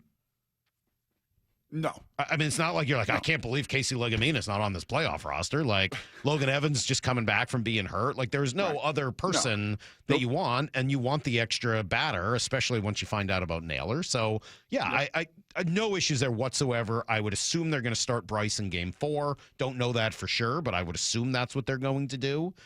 We didn't see him in either of the first two games, which tells me that's what they're planning to do, which means it's probably Kirby and everybody available for Game 5 if necessary. Okay. Starting Kirby in Game 1, Luis in Game 2. Yes. I actually, once Woo was out of it entirely, I think it made sense.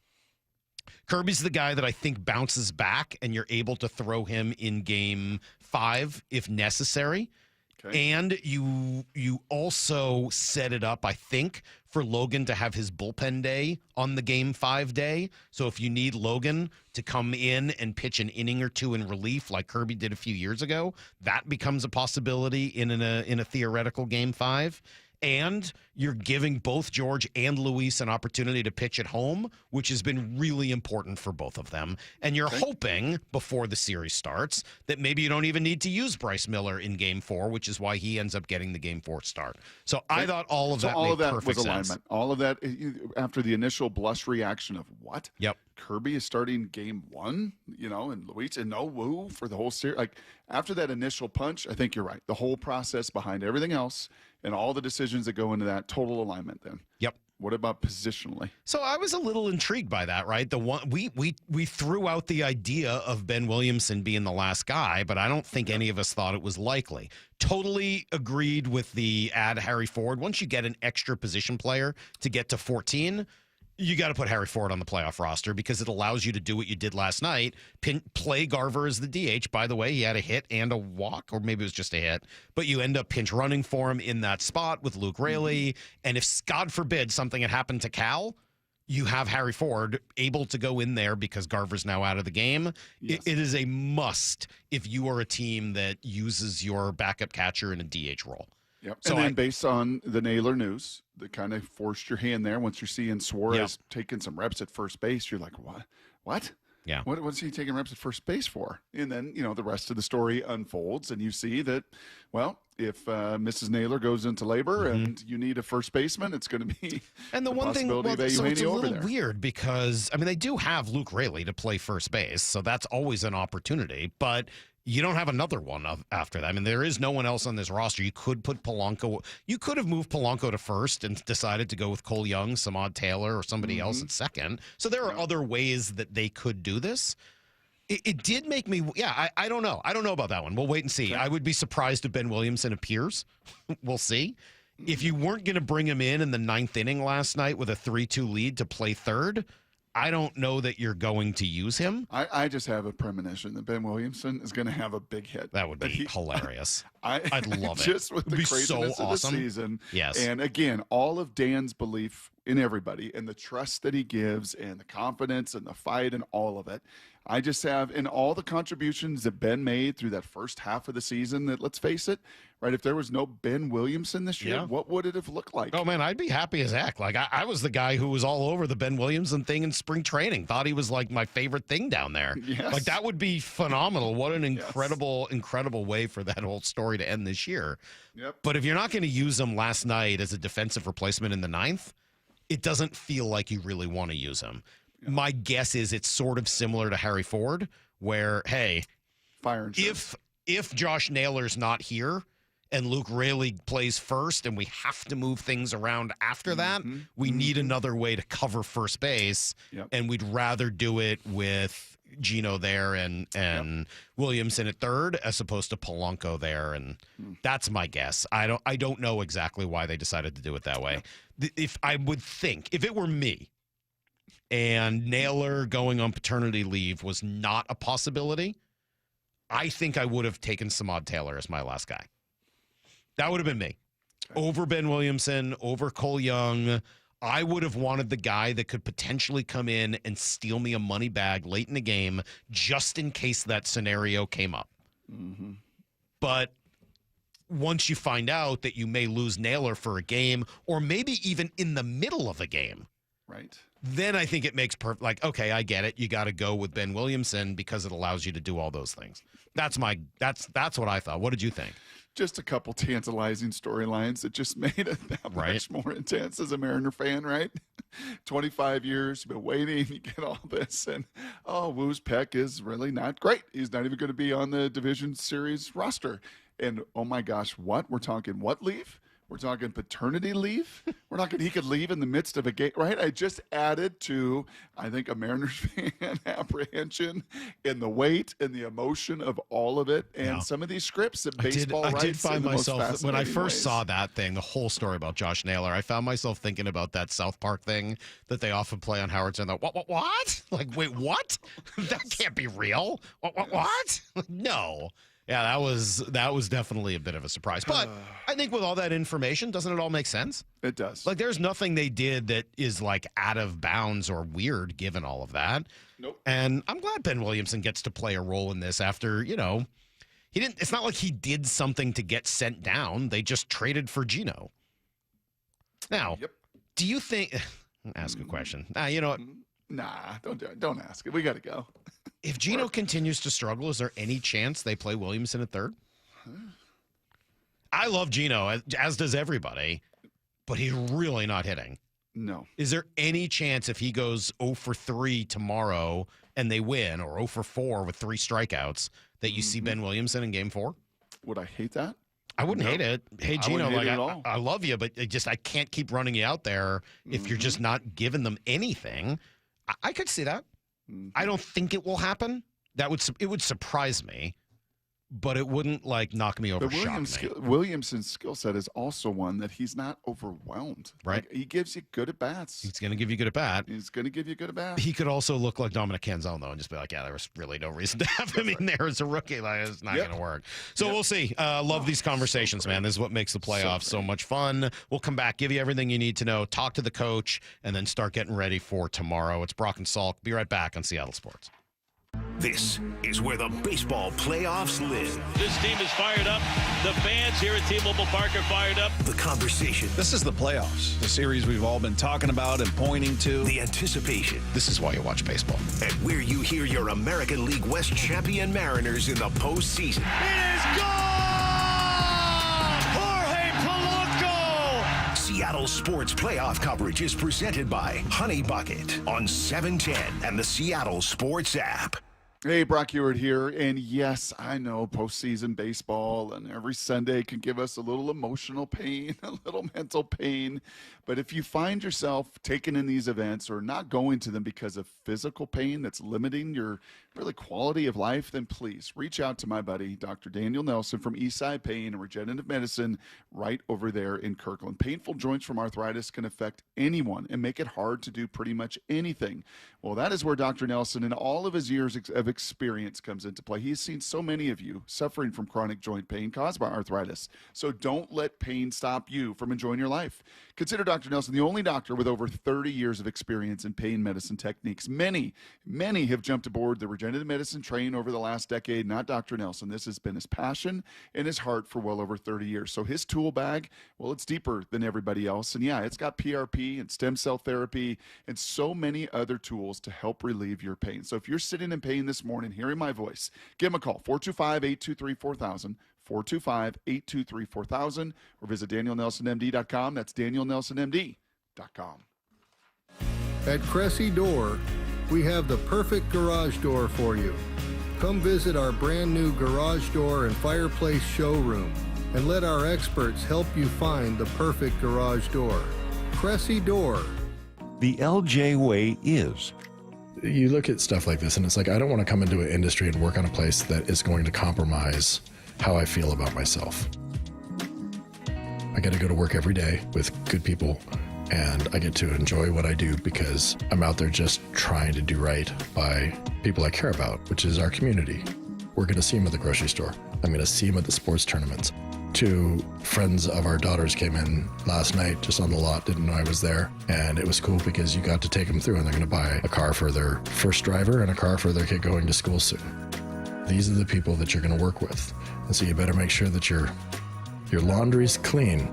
I don't think Lee Johnson specifically, right, Speedway Chevrolet, where I'm at, I don't think they've ever had a problem with the community of being able to stand up and look them in the eye and know that they did their job well. The LJ way is the Lee Johnson Auto family. Hey, it's John Curley with some great news. If your home's heating or cooling is uneven, noisy, or expensive, listen up. The Quilt ductless heat pump system from Home Comfort Alliance is changing the game. It gives you room-by-room control and next-gen efficiency, so you're only heating where you need it. That means real comfort and real savings, and every Quilt system qualifies for max tax credits. Trusted for 50 years. Call the comfort people today at HomeComfortAlliance.com. In today's competitive world, standing out isn't optional anymore. I'm Rusty George, and my agency builds websites and marketing strategies to help builders, manufacturers, and material suppliers get louder, get noticed, and bring in new customers. Visit us today at rustygeorge.com. 1-877 Cars for Kids. KARS Cars for Kids. Ready to get rid of that old car? Donate it to Cars for Kids. Call 1-877-CARS-FOR-KIDS to reach a friendly live agent. Donation's super easy, and your car can be picked up as soon as tomorrow. Call us now, 1-877-CARS-FOR-KIDS. 1-877-CARS-FOR-KIDS. Donate your car today. Did you know you can donate real estate too? This is the home of the Seahawks. Gonna let one fly deep. Got a man out there. Ball is caught down at the 10-yard line, and it's JSN. Seattle Sports. David, honey, this is your Seahawks intervention. I don't have a problem. David, you painted the entire house action green. So? You wanted to name our daughter the 12s. Listen, download the Fuel Forward app. Every 8+ gallon fill up at 76 and Conoco stations gives you a chance to win a VIP game day experience. I can fuel my car and my Seahawks obsession? In moderation, David. In moderation. Terms and conditions apply. See official rules at 76.com/Seahawks-rules. You're listening to Leaf Filter Radio, and the guru of gutter protection himself, Chris Coonahan, is here to take your most pressing leaf-related questions. Hey, everybody, Chris here. I understand we have Ron on the line. Ron, where are you calling from? Uh-oh. Ron, are you calling from a ladder? Well, I was. I wanted to ask Chris what I need to do to get my gutters ready to have leaf filter installed. Oh, Ron, you don't have to do anything. A Leaf Filter Trusted Pro will come out and clean out your gutters, realign and seal your gutters, and install Leaf Filter, America's #1 gutter protection system. So I didn't need to get on this ladder? Ron, Leaf Filter Trusted Pros are in your neighborhood and ready to help. Just visit leaffilter.com/deal to schedule your free gutter inspection and get up to 30% off. Thank goodness. What was that site? To get this special radio offer, go to leaffilter.com/deal for your free gutter inspection today and get up to 30% off. That's leaffilter.com/deal for up to 30% off. leaffilter.com/deal. See representative for warranty details. Ryan Roland Smith here. For more than 35 years, the NBA Health Insurance Trust has been helping local builders, contractors, and their employees save money and gain peace of mind. They offer customized group health plans from the state's leading insurance providers. Small and mid-sized businesses deserve big healthcare access. The NBA Health Trust brings you the coverage you want at a price you can trust. Find out more at mbahealthtrust.com. That's mbahealthtrust.com. Need to know. 15 minutes past every hour with Brock and Salk. Here's what you need to know. Up first. Crazy weekend ends up being, I think, a fun weekend when it's all said and done. It's still an early season loss for the Seahawks. It stinks, but you can get over early season losses. And as much as it's frustrating that the Mariners weren't able to sweep, and there was, I think, a very real chance of that given the way Game 1 went, coming back to win Game 2 the way they did, really magical. Polanco got him started early. Swing fly ball, driven deep, driven back, left field, gone! Jorge Polanco!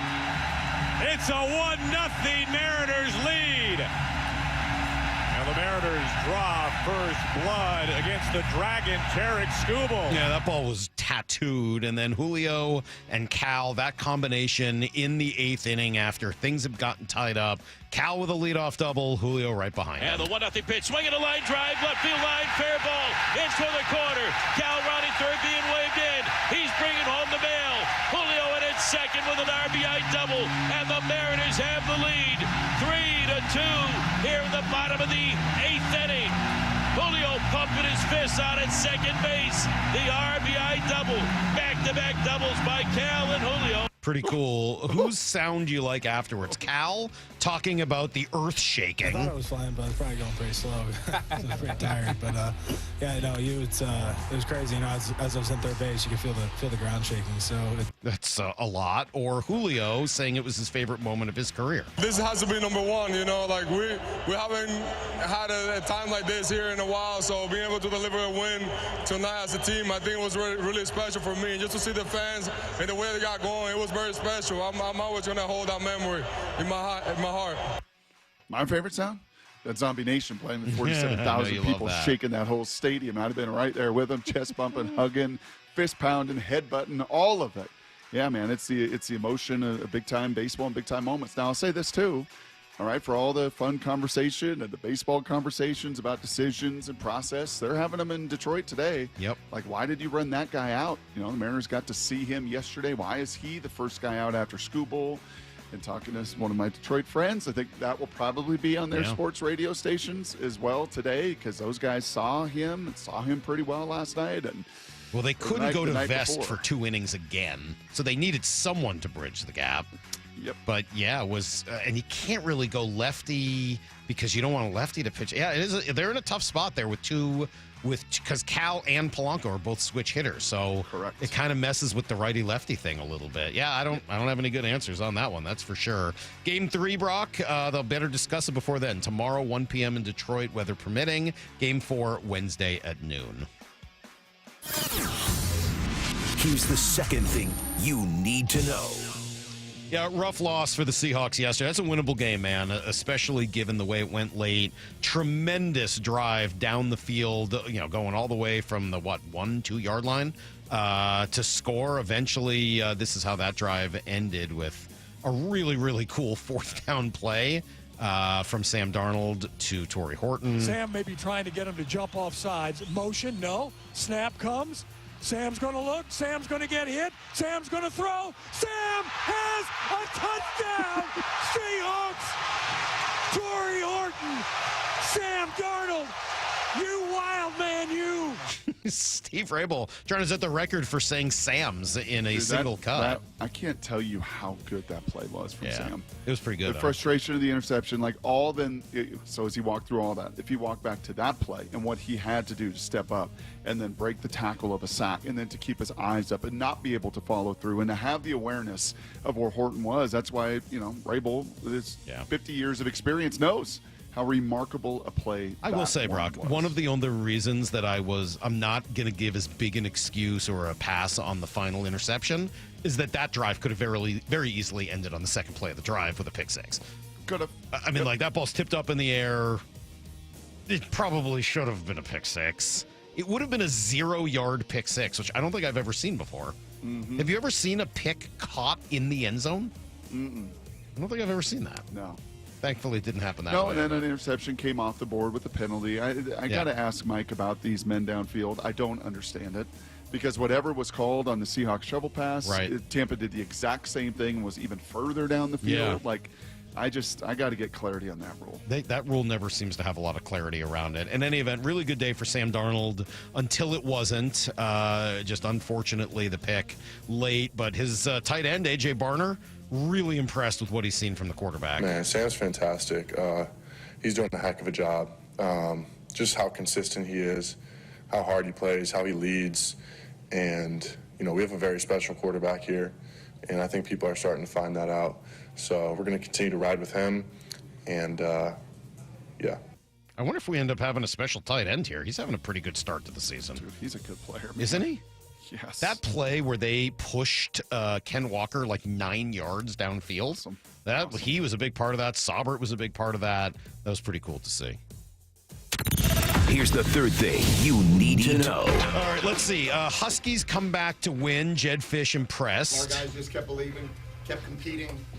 Just felt really good about the way they were at halftime. They were just so confident, and they had joy, which we asked them to have. They have a great, it was just super cool to just see them go out and compete. And even though we wound up giving up that touchdown to start the third quarter, I thought our guys just did such a fantastic job. Special game. And they did that down their best end, down arguably their best corner, down their left tackle. They're down some dudes and have been very, very easy. And I think last year's team doesn't respond that way. They just didn't have as many horses last year, nor the experience, nor kind of the game-breaking ability. But hopefully that is one that we'll look back on and go, yeah, that was why they won 8 games. Yeah. And took that step from a 6-win team to an 8-win team, and games like that across the country to get it done and deliver with 4 unanswered. 21 unanswered in the fourth quarter. Pretty darn remarkable. Also, weird situation with Mark Sanchez, Brock. I don't really know what to make of all this, but having seen a lot of the reporting, having seen the pictures of the victim, I mean, it just seems like he lost his mind, intoxicated, and he beat up an Uber driver, like a delivery driver. The whole thing is. And the pictures of that it's tough. 68-year-old guy. Well, he's facing felony charges now for battery, and says he doesn't remember any of it, so we'll see where all of that goes. Just a really sad situation. That is everything you need to know. 1/4 every hour here on the Brock and Salk Show. Here we're back to this debate again. Salk, quarterback wins is not a stat. Speak for yourself. It is for me.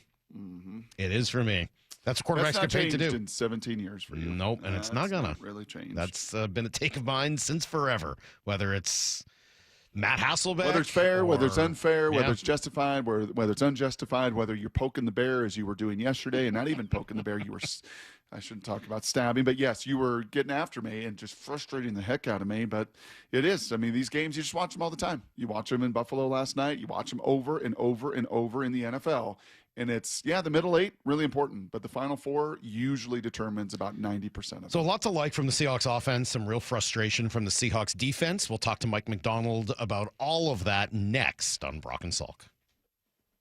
Be the first to hear from Seahawks head coach Mike Macdonald the morning after every game on the Mike Macdonald Show. Good morning, Coach. How are you? This thing on? On and ready for you. The morning after every Seahawks game at 9:30 with Brock and Salk. Being in front of the 12s is going to be a lot of fun. Trying to bring everybody together so we can push in the same direction. Get the podcast on the Seattle Sports app and seattlesports.com. It's the Mike Macdonald Show, only on Seattle Sports, the home of the Seahawks. All right, playoffs, division titles, the whole thing. It's a culmination of a whole season's worth of hard work, dedication, and focus. There may be bumps in the road, some ups and downs, but if you start thinking about where we were at a few months ago, when I told you this would be the result, you'd sign up for that. All right, so what if I told you in just a couple short months from now, you could be down 25, 35, 40 pounds? Let's say by Thanksgiving. Would you do it? A few months all it takes with Eastside Weight Loss Clinic. I did the program, lost 25 pounds in the first month, 35 overall, and I did it without pills, without injections, without counting calories, without fake prepackaged food or anything like that. No, you follow a plan with healthy food that tastes good. You buy it all at the grocery store, plus encouragement, little coaching, and some accountability thrown in as well. Couple of months, you could do that for a couple of months. It's not that hard. All it takes to get started is a free 15-minute phone call. You can book one today at eastsideweightlostclinic.com. That's eastsideweightlostclinic.com. Dr. Ryan Coogan, DC. Results may vary. Jaden Schwartz for Techline Roofing. Fall weather is right around the corner. Get your roof ready with Techline. Whether it's a replacement, repair, or even just a cleaning, Techline's workmanship is backed by the strongest warranty in the business. Trust Techline. Tired of hearing scary radio ads about the IRS? Tax Relief Advocates is different. TRA is here to tell you that if you owe money to the IRS, whether it's $5,000 or $500,000, we have a solution. TRA can eliminate or reduce what you owe to the IRS with zero risk to you. We have over 1,000 5-star reviews on Google and an A+ with a BBB. End your tax nightmare today by visiting TRA.com or call 800-583-6681. That's 800-583-6681. Confidence is knowing you're ready to handle whatever comes your way. That's what it feels like to take on your workday with Cintas.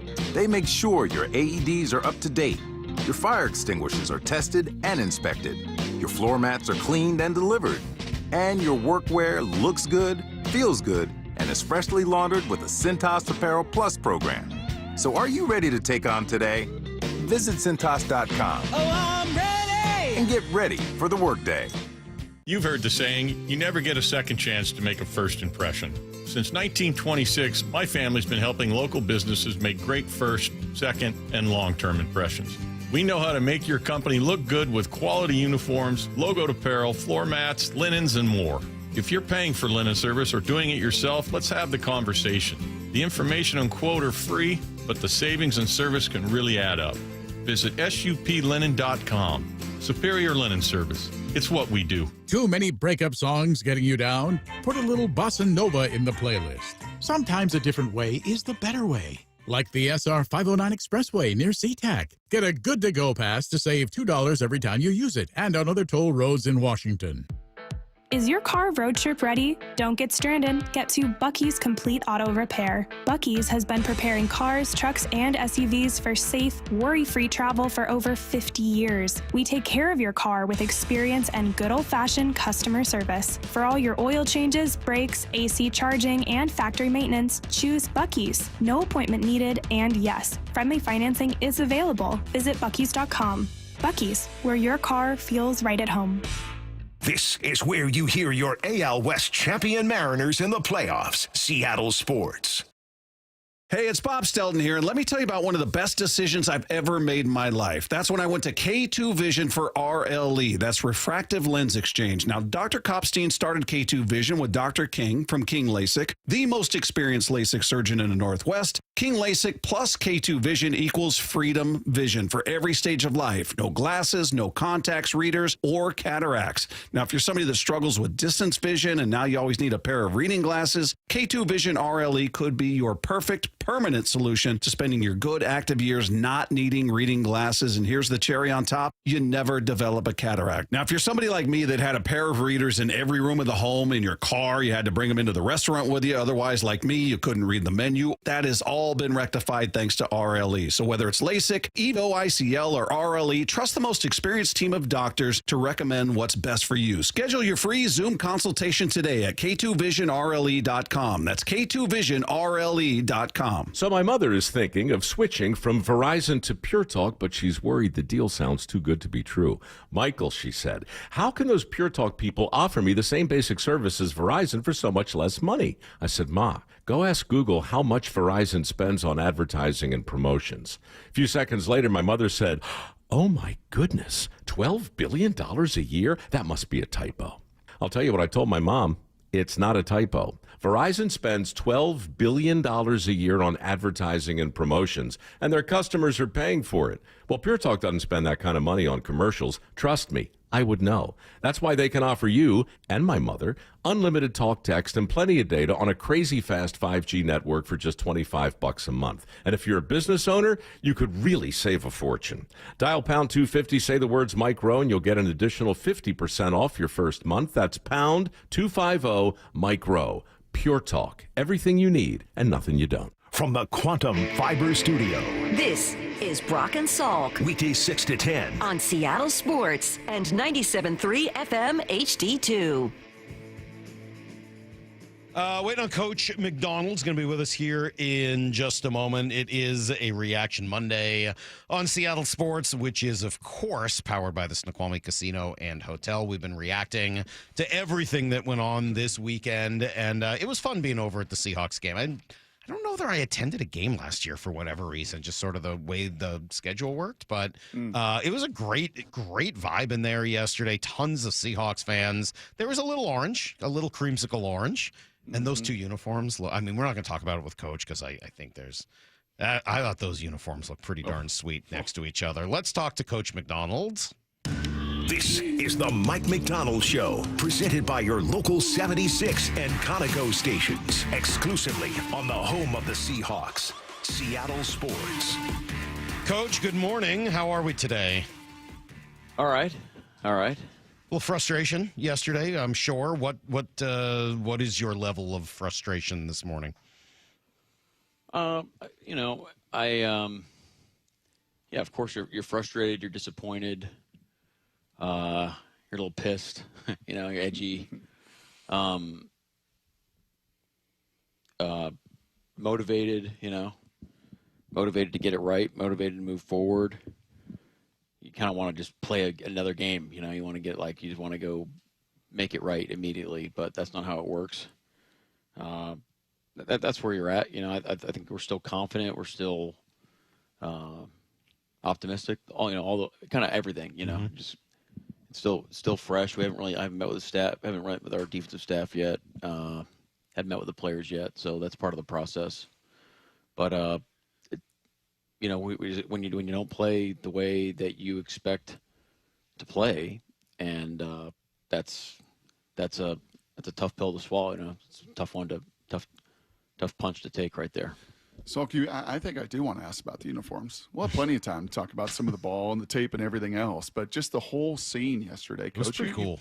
Yeah, I mean, you've been a football lifer. You know this stuff, and, growing up where you did on the northeast, and then down south, and the creamsicles, and the old school Seahawks, and the logo in midfield, and the 50 greatest players all back celebrating these two organizations that came in 50 years ago. What about just the presentation, the unis, the colors? Could you appreciate any of that, at least before kickoff? Oh, yeah. I mean, it was an incredible atmosphere. It was electric. It's great having all of our people there. 12s are awesome, and it's that's probably why you're frustrated is the amount of the investment we have and not getting the return. And so you're looking at the process that we're, all the things that go into everything. That's what we're evaluating right now. But that's why we feel the way we do this morning, because our fans deserve better when we're playing at home. I don't know what the schedule was for you leading up to it. Did you have any opportunities to sit down or kind of be around any of the 50 greatest who would come in for this?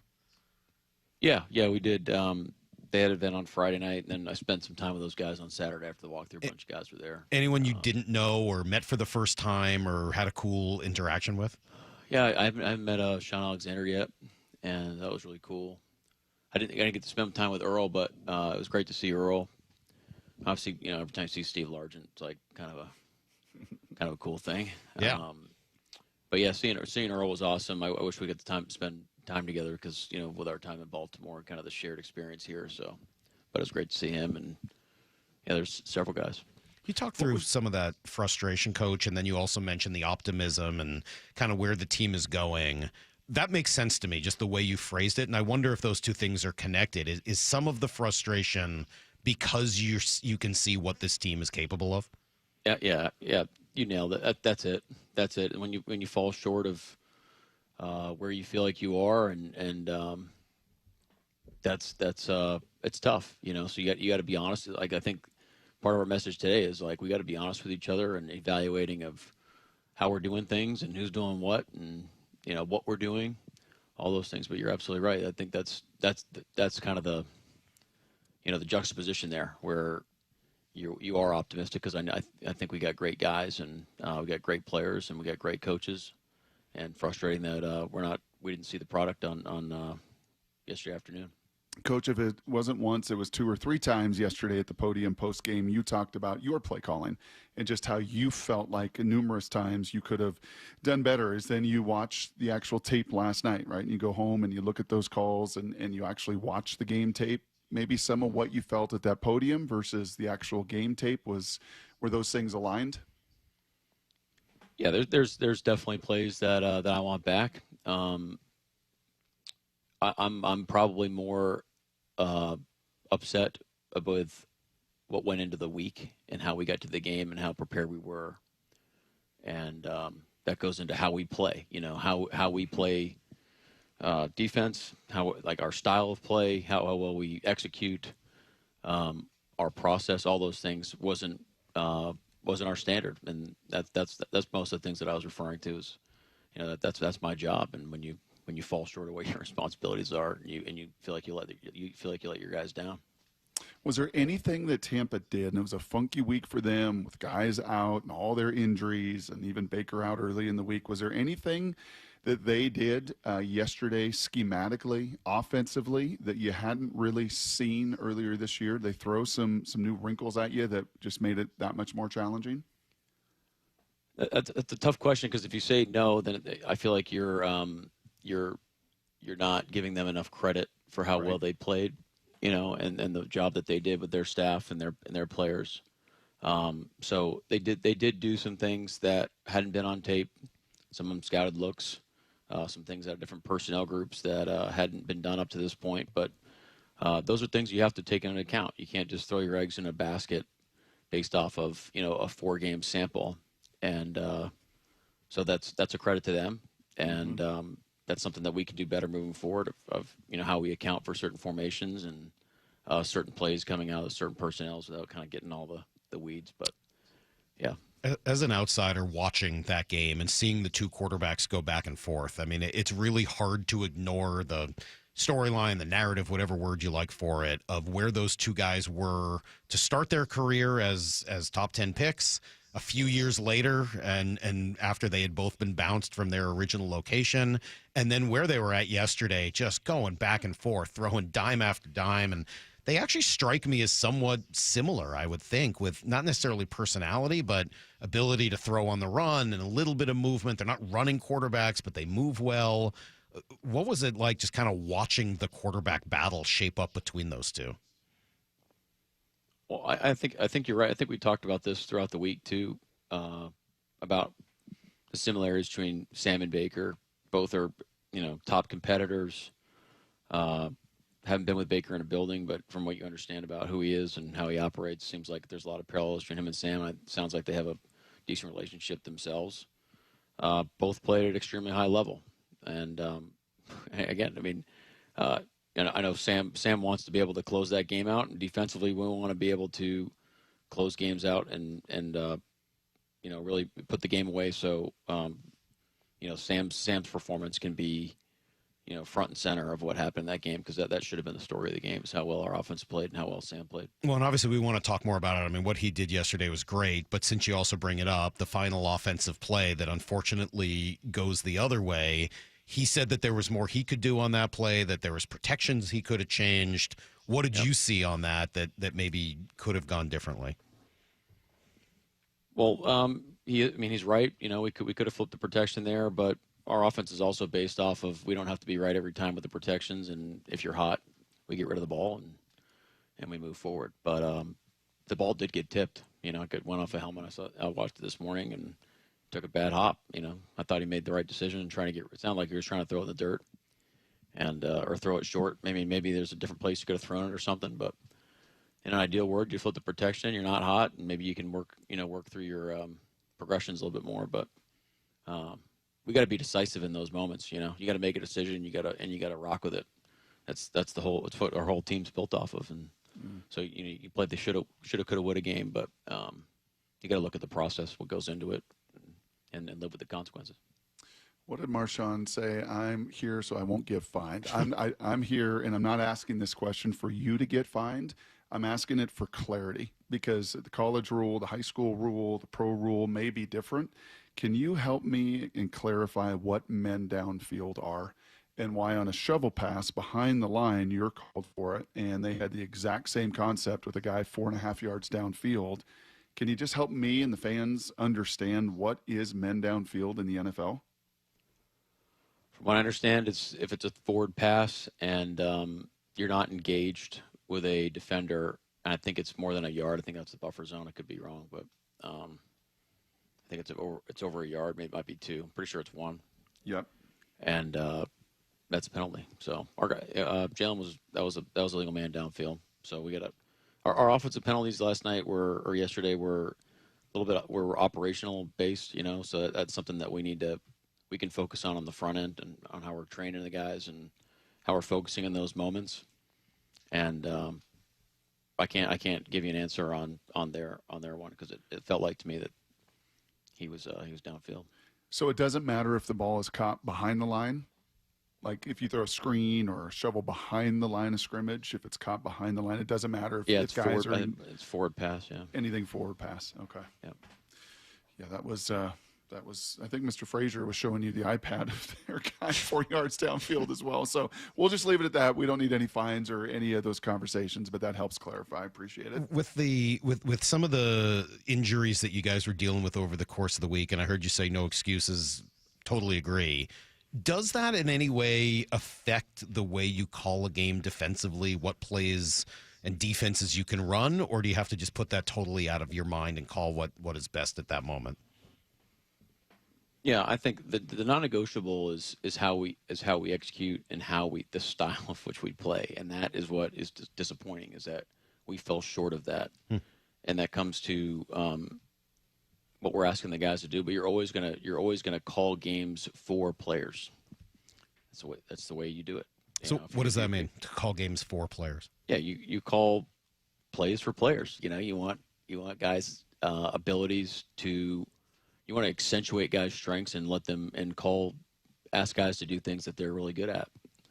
And so when you play with different players, you're calling different. You have to. If you're calling the same stuff, no matter who's on the field, that's not the way to do it. Mm-hmm. I mean, good or bad, So I know that's our philosophy, and I don't know. Maybe some people say, look, we're just going to run, our 3 things, and no matter who's out there, let's do it. That's one way to doing it, but. Our philosophy is we're gonna call it for who's out there. So how beat up are you now? I mean, we got to see a whole bunch of guys, unfortunately, kind of trudging on and off the field over the course of the game and even leading up to the game. So let's do the little quick injury rundown. Where are we at with the guys who weren't able to go, starting in the secondary with Julian and with Devin? Yeah, Julian, sounds like we're going to be working through this all week. So I'm not sure what his practice availability is on what's today? On Monday. So on Wednesday or Thursday, not sure. Spoon, I think he was getting imaged as we speak, so we'll still figure that out. Hopefully, hopefully we get him back. We'll see. D-Law, we're hopeful that he can start practicing and go. Derek Hall, it looks like he might miss this game, maybe a couple games with his oblique. So we got to work through the severity of that and the timetable, whether or not that means what that means timetable wise. I know we got the bye coming up here in a few weeks. Who else? Let's see. Reek. No update on Reek. No update on Reek yet. Eamon Worry. Nick was able to return from the game. I haven't heard anything. Okay, and so same he thing. should I be think good. Nehemiah was able to come back. So How I was haven't heard no updates on those guys. How was the tackling yesterday, Coach? As you evaluate it, what markers you look for with that? Yeah, our tackling right now is not our standard. It's not good enough, and we work it every day. We work our eat every meeting, and something is not getting that. It's not.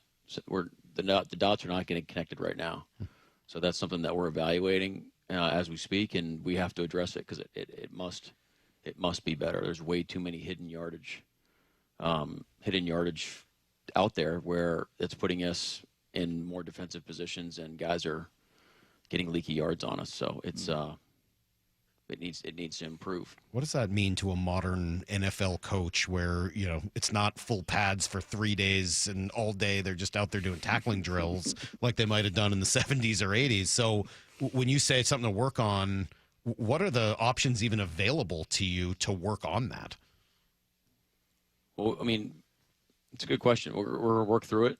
I think you can change up how you drill stuff. I think you can definitely change tempos. I mean, we'll thud out in space. If that's what we need to do, we'll do it. I mean, we'll wrap and release out in space. These are all methods. That we have to be able to figure out so we can become a better tackling team. But for the amount of time, that we invest into this, we're not getting the returns, and so we have to. Something needs to change. Whether it's a personnel decision or whether it's on the front end of how we change it. And certain guys have more missed tackles than others, and so maybe so those are things we also have to work on. It's extra time on those guys. Those guys are working on tackling, but we got to get that figured out. You need some walk-ons. I mean, like Nebraska had 200 players on their roster. You want us it's a little different than we were at Michigan. Yeah. Yeah. I mean, Salk a couple weeks ago wanted people to call folks on Leonard Williams' behalf and let everybody know. Do you want us to put together a 10, 20, 30-person member walk-on crew that can put the gear on and just take a beating out there from some of the fellas? I think the days of like the nondescript practice players with no numbers and stuff out the practice field there. I think those are over. I'm imagining like the old WWF wrestlers who would come in with no name and have to fight like Macho Man Savage and just get their butts handed to them week after week. Hey, on the offensive side of the ball, there was obviously a lot of positive. I wanted to focus on a couple of guys. We spent some time on Sam. How about AJ Barner and where he's at now, heading into his second year? Kind of the growth he's had from a year ago. Yeah, AJ's playing at a high level right now. We said this kind of leaving end of last year. I mean, for being a rookie going into his second year, he plays the way that we want our football team to play. He's tough. He's got some swag to him. He doesn't make selfish decisions. He plays to the echo of the whistle. He finishes plays hard. He has his teammates back. He's got a lot of energy on the sideline. Just a lot of positive things. He's a great teammate in the locker room and in the building. And like we say on defense, like ball finds energy. You keep doing stuff the right way. You keep playing really, really hard. You're in the right spots. Ball seems to find you. And we're really, really excited about AJ. He's going to be a leader on this team for a long time. Can you give me a play or two yesterday? We did this, I think, last week, and I loved it, that really represents your quote-unquote shocking effort. is he put that tape on, and some plays or some moments in that game yesterday that were just shocking effort moments to the head coach. Yeah, I love there was an inside run. I think it was to K9, and we pushed the pile. It looked like it got stuffed, and we ended up in a 2nd and 2 there in plus territory. That was awesome. I think that might have set up the 4th down. Mm-hmm. That was great. There's a couple great kickoff coverage plays that guys are winning one-on-ones, leverage of the ball right, identifying the returns, like making really decisive decisions in the moment. And what do you know? Tackling really well, taking a great angle, not diving at their feet, and finishing going backwards. That's the way we want it. That's the way we want to play. I had a neat moment for me. Another tough loss. So these coaching lessons feel that much more profound actually doing it now and living it. But I had my old man up in the booth. My dad has a hard time getting around, so he had to be up in the booth with me. And Coach Macdonald, the number of times between Friday night, Saturday watching college football, and then watching the game yesterday on the couch with him, he mentioned just that. He's like, why are guys diving? Like back in the day, and maybe this is a byproduct of not being able to hit and wrap. He's like, you just head up, just wrap and run your feet and run your feet and run your feet. If he said it again once, he said it 1,000 times. As you watch football, as you evaluate, as you look at the college game and prospects, and obviously the pro game, is tackling, and the byproduct of taking all the gear off so often and not hitting, is tackling kind of the trade-off of some of that player safety stuff during season of not practicing as much in pads and hitting? I think it should be an edge for us. We should be a great tackling team. We practice, we train. I know that what we're teaching is sound and stands the test of time with football. And we invest in this thing, and we're not translating it to the field. And that's what's extremely frustrating. And so we have to start making changes on why and figuring out why it's not coming to life. Because it's not an excuse because of the tempos. It's not an excuse because you can't be in pads. You can train tackling every day, but how you take angles to the ball, how you finish on dump. There's so many different methods to figure this out. If you feel like that it's an excuse, then that's lazy coaching. That's taking the easy way out. Coach, that's going around, not through. I'm not saying you're saying that, Brock. I'm just saying from as a coach's perspective, like we say this all the time. Like, you got to understand the rules, and you got to play them by them better than everybody else. Everybody's playing by the same amount of rules than we are, and so we got to figure out a way to make this an edge for us. Right now, it's not. Right now, it's an edge against us, and it's extremely frustrating. But we got to get it fixed. Is that different at the 3 different levels of the defense? I mean, the way you would coach and teach tackling to a defensive lineman versus a linebacker absolutely. Versus the secondary? Yeah, absolutely. Like we used to do like tackling circuits. Everyone did like the same tackles, but like each position group aren't in the same positions to make the same. Like they're in different like tackle profiles. They're in just different worlds. So second level probably is a little bit more mirrored, but like first level guys, they're on side views, they're on chase views, they're on front views, like in the box. It is a little bit different. So. The principles are the same, but like how you train it, I think varies by position. You get to watch a little Monday Night Football tonight with these Jaguars. Yeah, it'd be interesting. Like we'll be watching them and also watching them at the same time. So, it's it'd be a little kind of like a Twilight Zone deal. Well, we appreciate it, Coach. That's a really, really good insight, I think, today into where your mind's at and where the team is at. And appreciate the candor with the tackling stuff and kind of where your frustration and where it comes from. And I think there's a lot of people that really agree. I think there's a lot to really like about this team and a lot of reason for that optimism you expressed. I think there's a lot of belief we'll get it figured out. So thanks for spending a few minutes with us, and we'll do it again next Monday. All right, guys. Thank you. All right, there you go. There's Mike Macdonald. I mean that, Brock. I thought it was a pretty interesting view into kind of where they're at. We should be a great tackling team. Yeah. Exclamation. Great question by you, man. I'm glad you got into that tackling stuff. That was pretty cool. Nice job. Yeah, a lot of missed tackles at the high school level. This was on your mind. A lot of diving. A lot of diving at ankles. Don't need to dive at ankles. We don't need to do it. All right, what a day. Jeff Passan tomorrow. Daniel Jeremiah tomorrow. We'll see if we can talk to Tom Verducci one of these days. The Mariners will get back to it tomorrow with Game 3 in Detroit. I can't wait. I'm already excited for tomorrow morning show. I'm really glad for a break tonight, though. I'm really glad. I don't know if 3 nights in a row. Your stomach maybe needs it.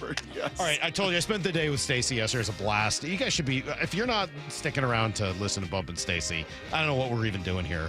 Those guys are both awesome. I love both of them. Stick around for them next. We'll see you guys tomorrow morning at 6. Until then, Brock the Hay. Barn. See everybody. Get to the chopper!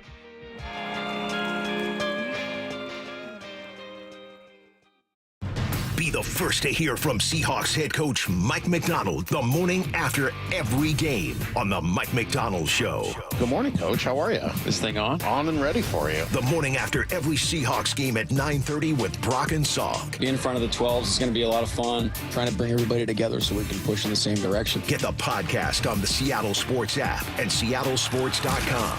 It's the Mike Macdonald Show, only on Seattle Sports, the home of the Seahawks. David, honey, this is your Seahawks intervention. I don't have a problem. David, you painted the entire house action green. So? You wanted to name our daughter the 12s. Listen, download the Fuel Forward app. Every 8+ gallon fill-up at 76 and Conoco stations gives you a chance to win a VIP game day experience. I can fuel my car and my Seahawks obsession? In moderation, David. In moderation. Terms and conditions apply. See official rules at 76.com/Seahawks-rules. If you're 55 or older and into that whole saving money thing, T-Mobile has an exclusive phone and internet bundle just for you. Right now, get 2 unlimited phone lines plus 5G home internet for just $30 each per month with autopay, plus taxes and fees. And with 5G home internet, setup is easy with just 1 cord and no technician needed, which is great if you're also into that whole keeping it simple thing. Switch now and experience the best mobile network in the U.S. Visit your local store to start saving. T-Mobile, it's better over here.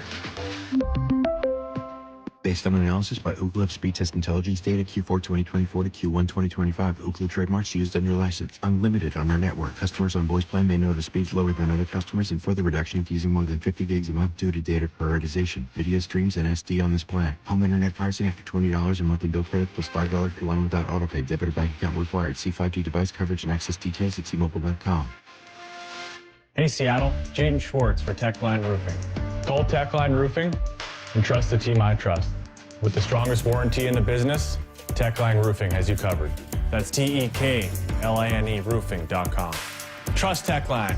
Tired of uneven heating, noisy systems, and high energy bills? The Quilt Ductless Heat Pump from Home Comfort Alliance gives you room-by-room control and serious savings with every system, and every system qualifies for max tax credits. Call the Comfort People at HomeComfortAlliance.com. Get in the zone, AutoZone. Brad's day is off to a slow start.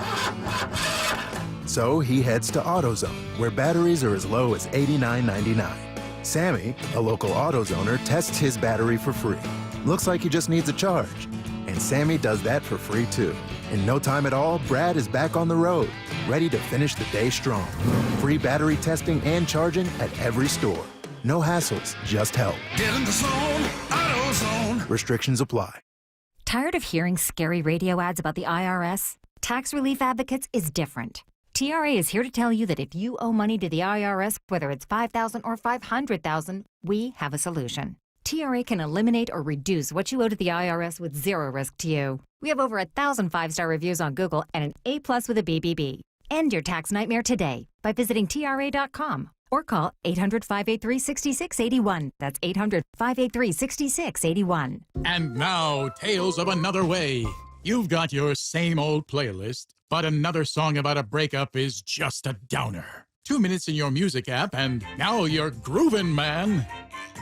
Sometimes another way is the better way, like the new SR 509 Expressway, the alternate route that'll help manage congestion on I-5 and other local roads. It's tolling now, and you can save $2 per toll with a Good to Go pass. Get a free sticker pass at goodtogo509.com.